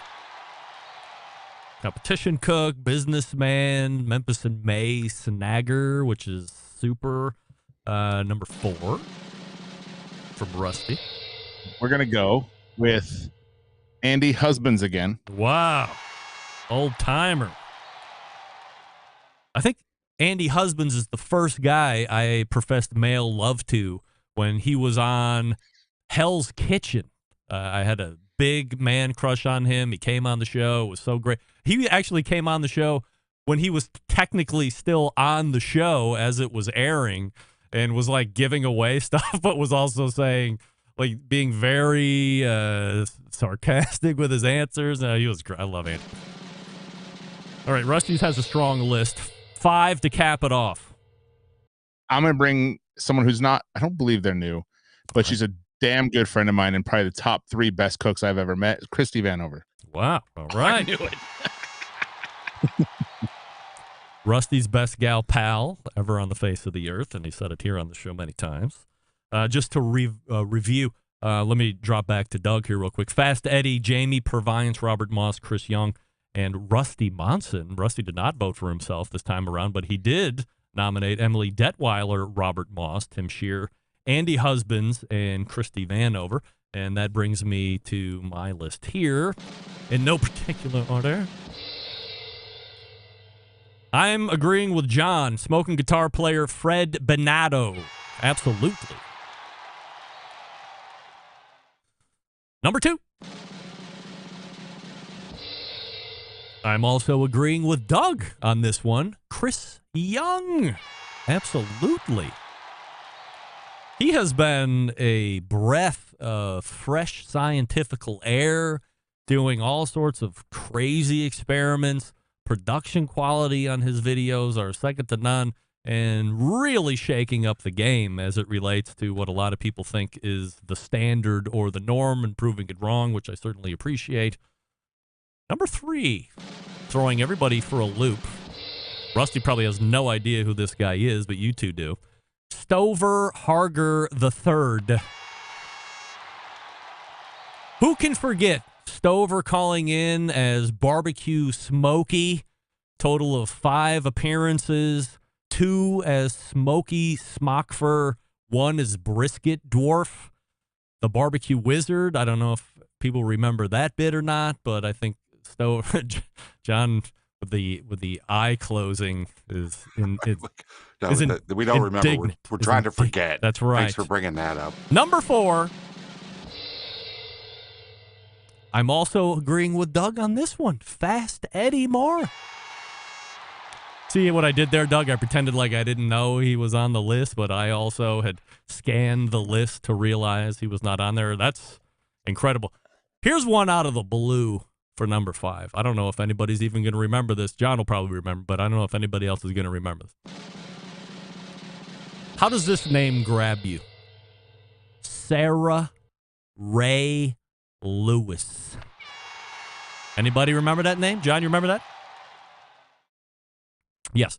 So, I do. In The case, last day of her existence out of position. In case you don't remember, Sarah Ray Lewis is Steve Ray's daughter, former embedded correspondent from Tennessee, persona non grata. Get out of here! His daughter worked for Stanley, like the thermos company Stanley, and she did a segment on the show, had this huge Stanley display with all different kinds of shit that they sell. Did a incredible interview. And then I thought to myself, well, she was pretty good. I think there might be a fit here. I reached out to Steve the next day and I said, I don't want to impose, but do you think I might get a hold of Sarah and, start running a potential sponsorship deal? And he said, that's going to be hard. I said, why? He's like, because yesterday was her last day at Stanley. She did this incredible interview. She was done. Like, she knew the minute that interview started, she had no reason to do it except that she had made a commitment and she held through. She did a fantastic interview and it was insane. And then never to be heard from again. But a great interview if you go back through the archives and listen to it. So on the strength of knowing she was leaving, and she was very high ranked in that position as well, did a bang-up interview like she was going to be there for the next 20 years, Sarah Ray Lewis gets my 5th vote. So, good news and bad news. All of us, I think this might be the best list that all of us have brought to the table in the history of the Barbecue Central Show's Guest Hall of Fame since 2018. Bad news is this. We have no unanimous decision. Well, that sucks. So now I have to figure out, are we going to go unanimous? Here's my thought. Majority is easy, but unanimous is everybody agrees. And what are we talking about here? We're talking about the Barbecue Central Show's Guest Hall of Fame. This ain't some other piece of crap podcast, Barbecue Hall of Fame, whatever. Who cares? I feel like this deserves a level of unanimousness that majority doesn't offer. So I'm going to propose that we go unanimous instead of majority. And by the way, it's not up for debate. That's what we're going to do. However, we are going to do it right after we get back from the Big Papa Read. So stand by and we will talk to everybody. Hey, you heard everybody. You heard our names. Who are you putting in? Let me hear who you want to put in. Generate your own list. You're not going to be considered. But let's hear your own list. Look at this. Jeff and Drizzy saying Jose or Quiza. Great. Of course. All right, listen up, gang. Our friends at Big Papa Smokers have something special just for you, the listeners of the show. Whether you're a seasoned pitmaster or grilling newbie, Big Papa Smokers, your one-stop shop. for all things barbecue, from their championship rubs, mouth-watering sauces, essential accessories. They've got what you need to take your food to the next level, both on the competition circuit and in the backyard. Here's the cherry on top. Big Papa Smokers is offering the listeners of the Barbecue Central Show an exclusive deal. Use the code REMPE at checkout. That's REMPE. You get $10 off your next $50 purchase of rubs, sauces, or accessories. Imagine the possibilities. Evaluating your ribs with Big Papa Smokers Sweet Money Rub. Or add Big Papa's Desert Gold to your chicken or vegetables. Or better yet, pick up Double Secret Steak and put it on your steak. Head over to BigPapaSmokers.com and start shopping today and start saving today when you use the code REMPE at checkout to claim $10 off your next order of $50 or more. Don't forget to check out Big Papa's full line of recipes at cookingwithbigpapa.com. And, of course, follow them on social media platforms for their amazing recipes. Sterling continuing to cook up a storm. We're trying to wrangle him for an interview, but he's very hard to pin down. But I do see that he's going to be doing Meatheads show on Thursday, I think it is. So if you need to see him live, see him with Meathead. And then maybe you'll see him here on this show. All right, we're going to vote in a class for crying out loud. So stick around. We'll be right back. You're listening to the Barbecue Central Show.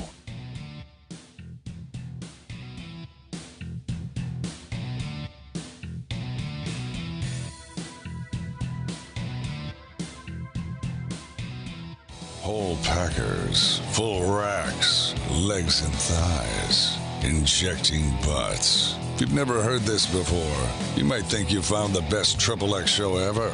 Let's get back to the most homoerotic host out there today, Craig Rimpey.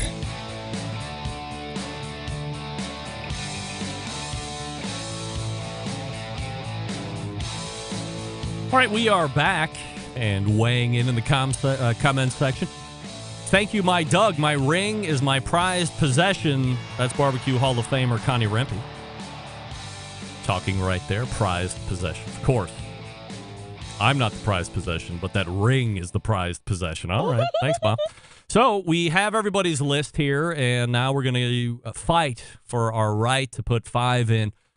John, let's go to you. Give me the person you are most passionate about putting into the Barbecue Hall of Fame, and we will require a unanimous vote in order to get into the hall this year. Go ahead, John. Man, this is going to be like the UAW and the Big Three. It's going to be a long night, gentlemen. I'm gonna live or die on Wes Wright, and I know at this point there's like, just looking at this statistically, there's just no way that's a snowball's chance in hell. But Wes brings information to the show that has never been brought before. It's just not the rehashed same old stuff. It is a deep dive into the business of barbecue and grilling. Of course, on a personal note, I'm very passionate about that information. He brings me information that I want. I can't be the only one. I don't know him. He's not my best friend. I'm not trying to vote him in because he's my best friend. Sorry. But so I'm going to live or die with Wes, and I'm sure it's going to die off early, but I'm going to fall on that sword right now. All right. John, first argument for is Wes Wright of cookoutnews.com. Rusty, yes or no? Why'd you start with me, man? Damn it.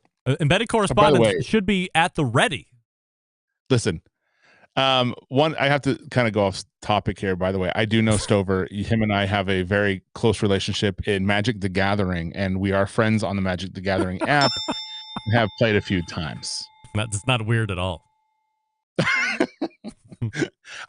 You know what? I actually know this person. I haven't heard him on the show, so I can't really say yes or no. You can. But I didn't really get a lot from John in that one. He also took a dig at my best friend, and I'm going to have to say no.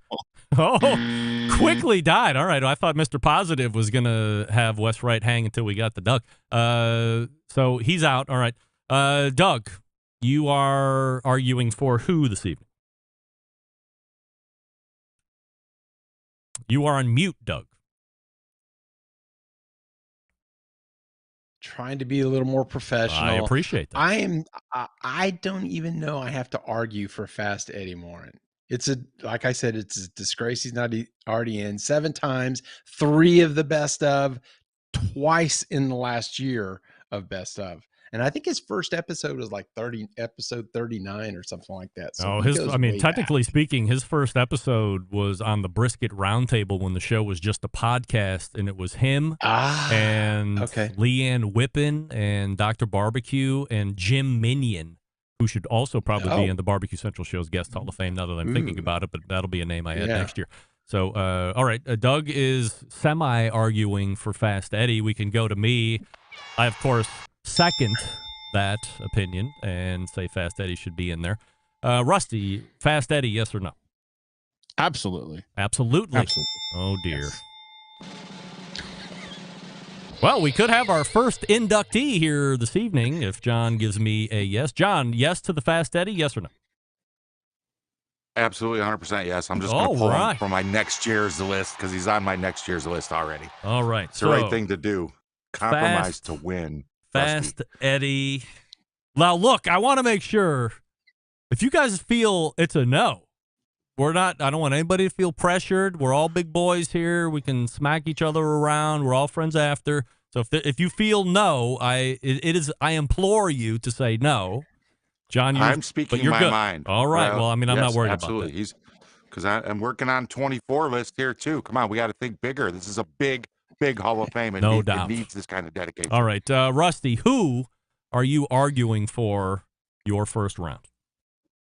I'm going to go, in my opinion, which is my best option to get put in right away, is Robert Moss. Right. I've talked to Robert a couple times, and wealth of information. I love his book. I like him when he's on the show. He's one of your people you have on often. I like to listen to. He has a good take on things, and I like what he's doing. So I'm going to definitely go Robert Moss. Doug, confirm Robert Moss. Yes, he was on my original list. Yes. All right. John, Robert Moss, yes or no? Yes. Put him on. Put him. And we have Bring it our Come on. second unanimous, Robert Moss. I agree as well. So, Robert Moss is in. We have Fast Eddie and Robert Moss, and that brings me to argue for my first person.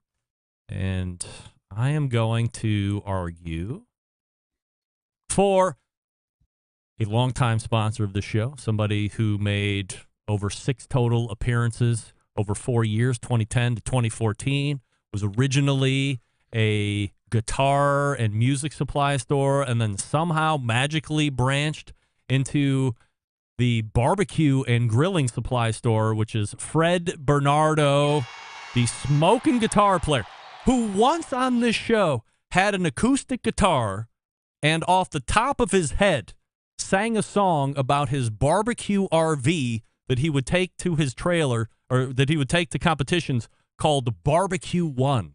That was the name of the RV. It was the name of the song. He made it up right on the spot. Hall of Fame worthy right there. But on top of that, forget about the business stuff. Forget about all the segments.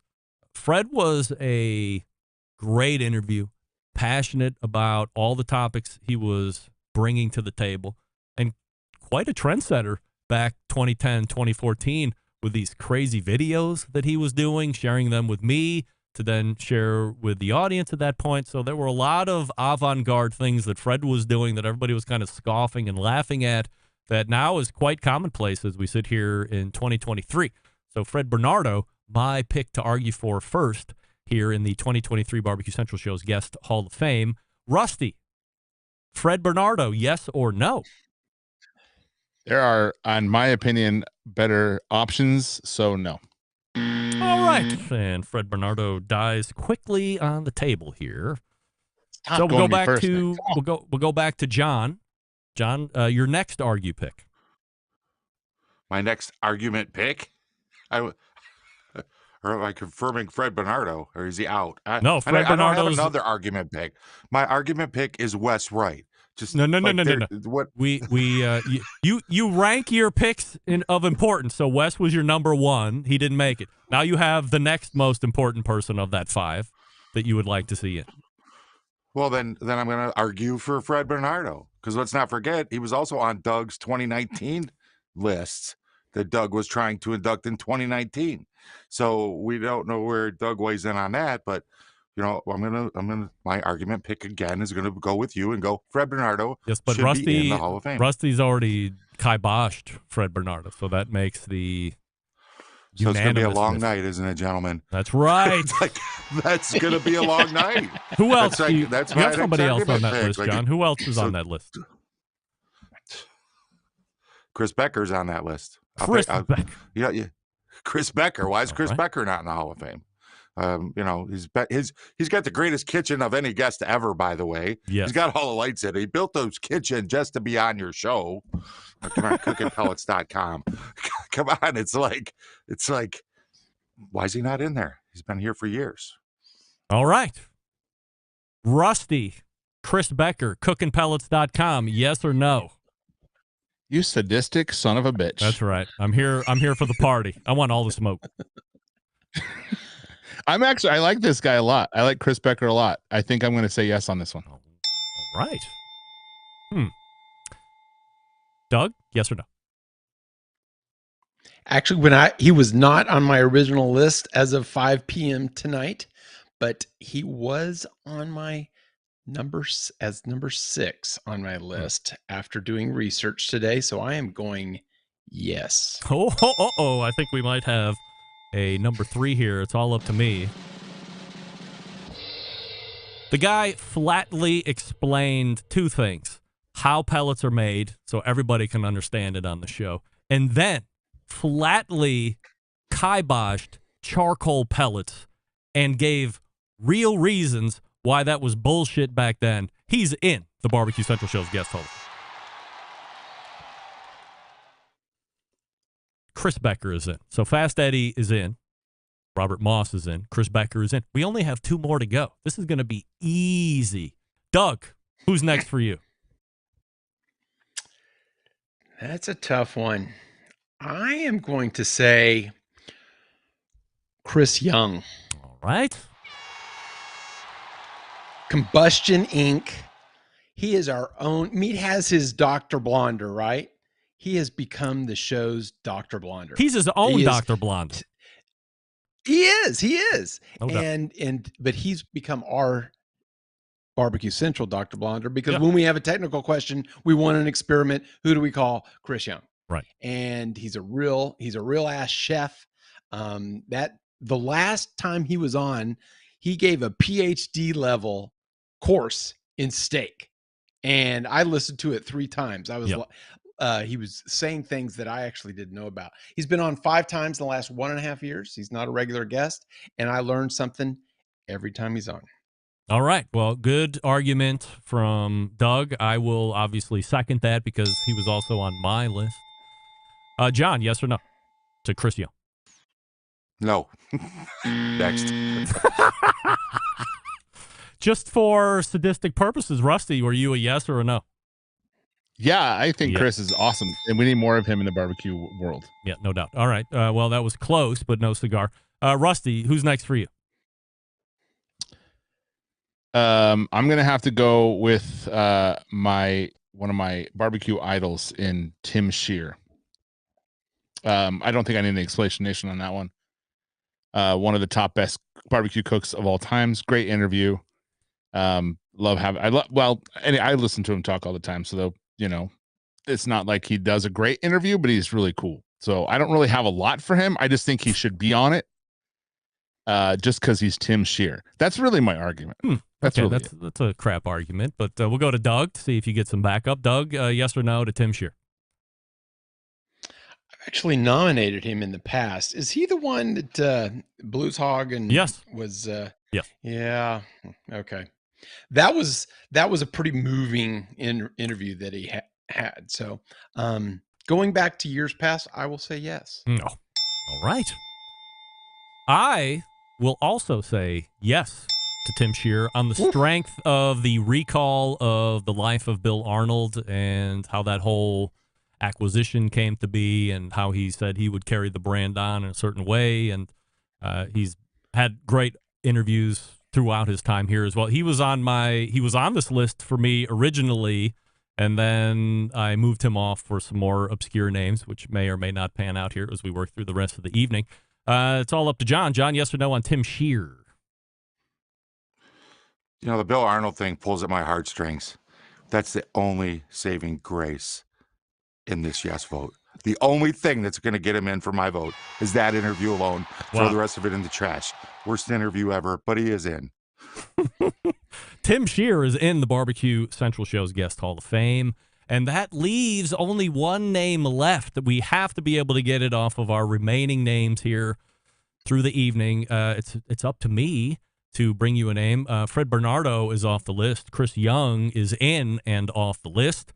And Fast Eddie is in and off the list. So that means I have to pick between Stover and Sarah Ray Lewis. On the strength of the fact that I know now that she was not going to be working for the company and gave a stellar interview, if you go back and listen to it. And you can't do it now because we're in the middle of talking about it, but trust me, it was a great interview.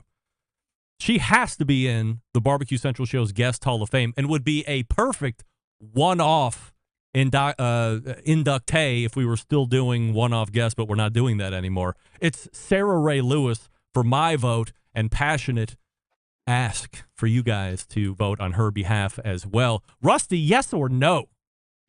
Oh, God, no. Come on, get out of here. Move on. No. Hi.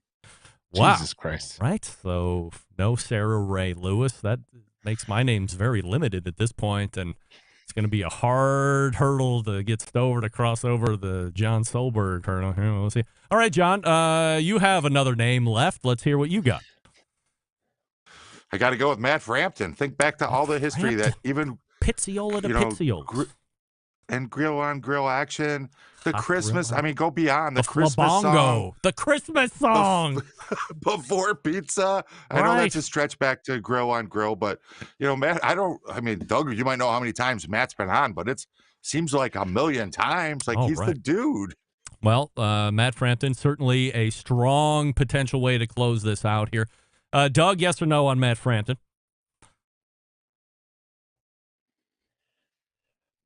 No, my first inclination is no. I would need to. Wow. All right. Doug, John, I was with you on that one. I was definitely going to vote yes. All right. Doug, name for you. Name for me. I will go yes. Ooh, this is tough.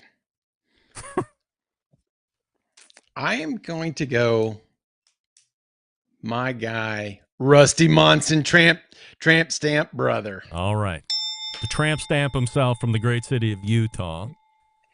He doesn't like to admit it, but he is the hipster of our panel here. He's the beatnik of the embedded correspondent. That's what you're saying. He is. He is. He's, you know, the Podumentary. Yes. He was finals of Barbecue Idol. Yes. You know, if he hadn't gone to, you know, he went and watched the Barbie movie for us. You know, that to me, that's quite a sacrifice. No doubt. In my world. So, and he's been in, I think he'd been interviewed 6 times. So I'm going Rusty. All right. Doug is arguing passionately for Rusty to round out the class of 5 here. John, yes or no on Rusty? The beatnik of the Barbecue Central show has just warmed the cockles of my heart. I say, welcome aboard, Dobie Gillis. I say yes for Rusty. That was awesome. John gets a yes for Rusty to be in, and that leaves it all up to me. You know, on the strength of Rusty being Mr. Positivity, mostly, but then finds it in his heart to take massive shits all over people when it seemingly makes no sense to take shits over people. Rusty is in! Yes! Folks, we've done it. Holy moly, I can't believe that we actually did it. But can he vote for himself or against himself? No, of course not. Give me a break. Rusty, do you vote for yourself, yes or no? I will say that Matt Frampton was an absolute lock. I don't even understand that one. No doubt. That makes I will contemplate that one till next year. But yes, I accept your nomination. I appreciate you. Thank coming, God. and I love each and every one of you. So, None of them matter. We've done it, and we did it quicker than the UAW strike that continues to plague the country. So we've shown John that we can come together and make deals happen, reach across aisles, and do whatever the hell we're doing. All right, look, we put together this class just for everybody that's coming in. The new class is Fast Eddie, Robert Moss, Chris Becker, Tim Shear, and Rusty Monson from the great city of Utah. So we have a solid contingent of guest Hall of Famers that also make up the embedded correspondence, which I certainly like. And we do have a little time for promotion here. So as we head out the door, John, what would you like to promote here this month? Check out this Friday the best moments of the Barbecue Central show in 10 minutes or less. Get it wherever you get your favorite podcasts. Just search the BBQ Central show and subscribe. Doug, what are we promoting?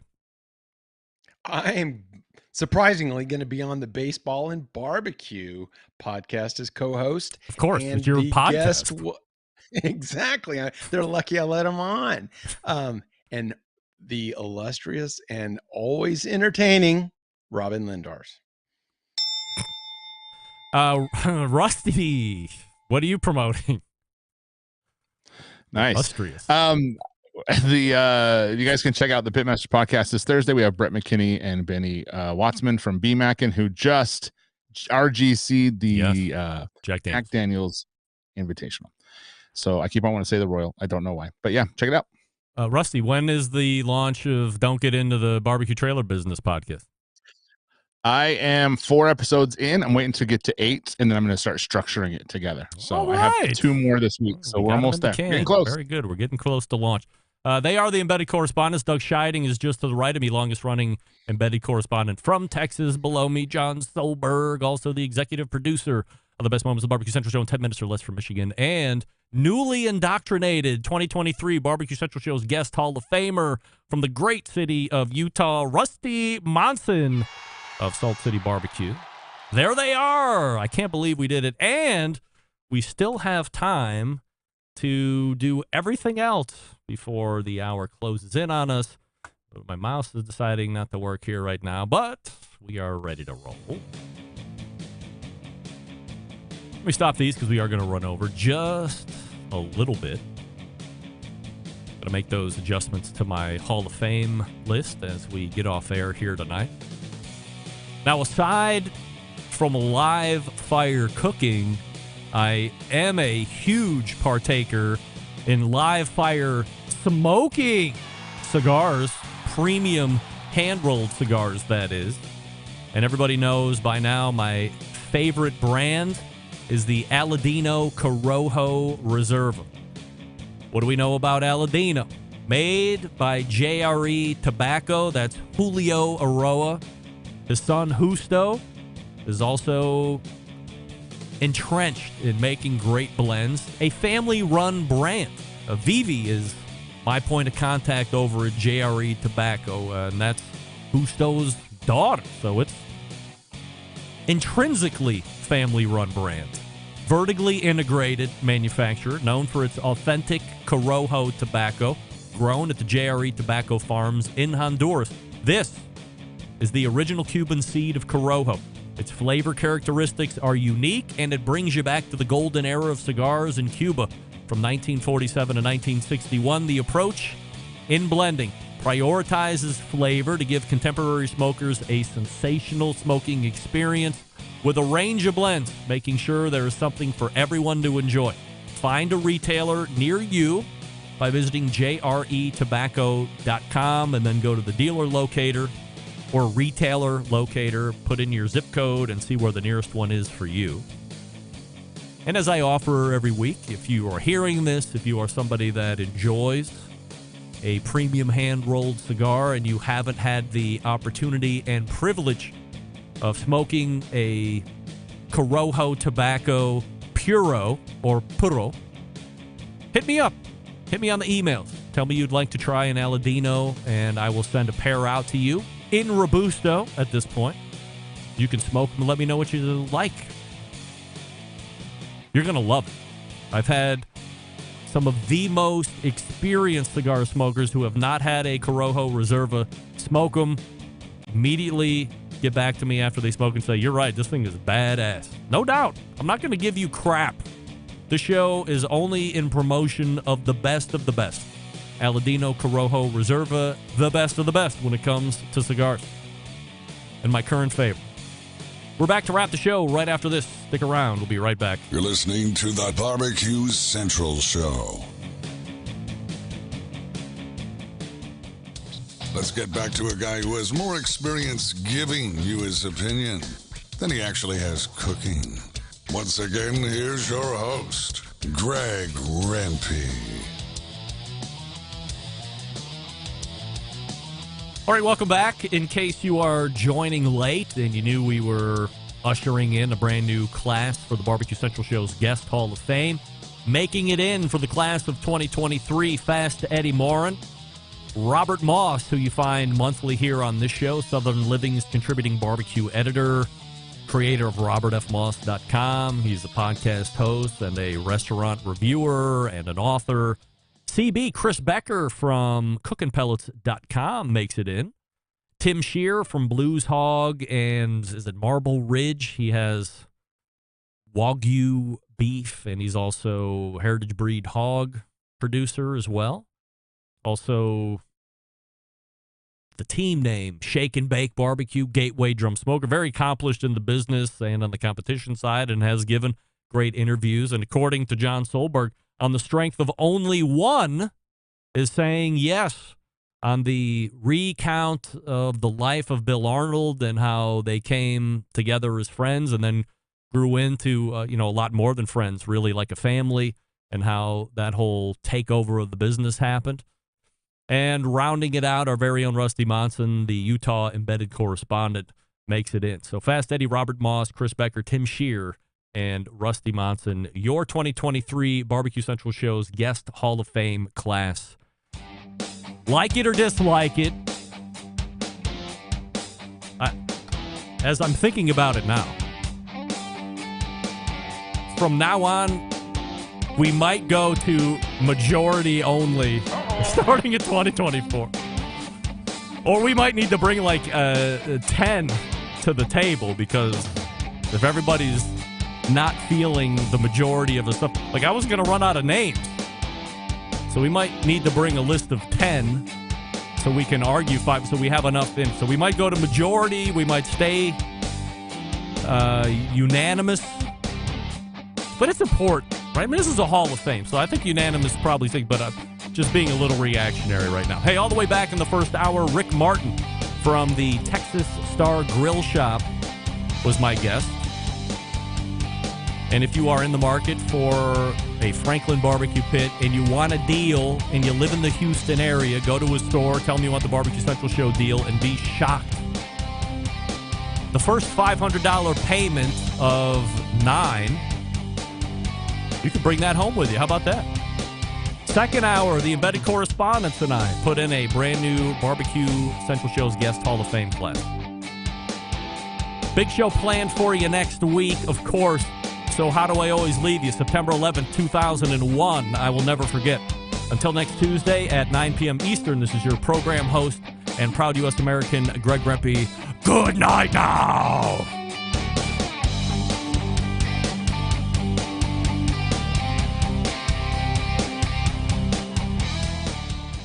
This is Steve, the Cookout Coach, and you're listening to the Barbecue Central Show.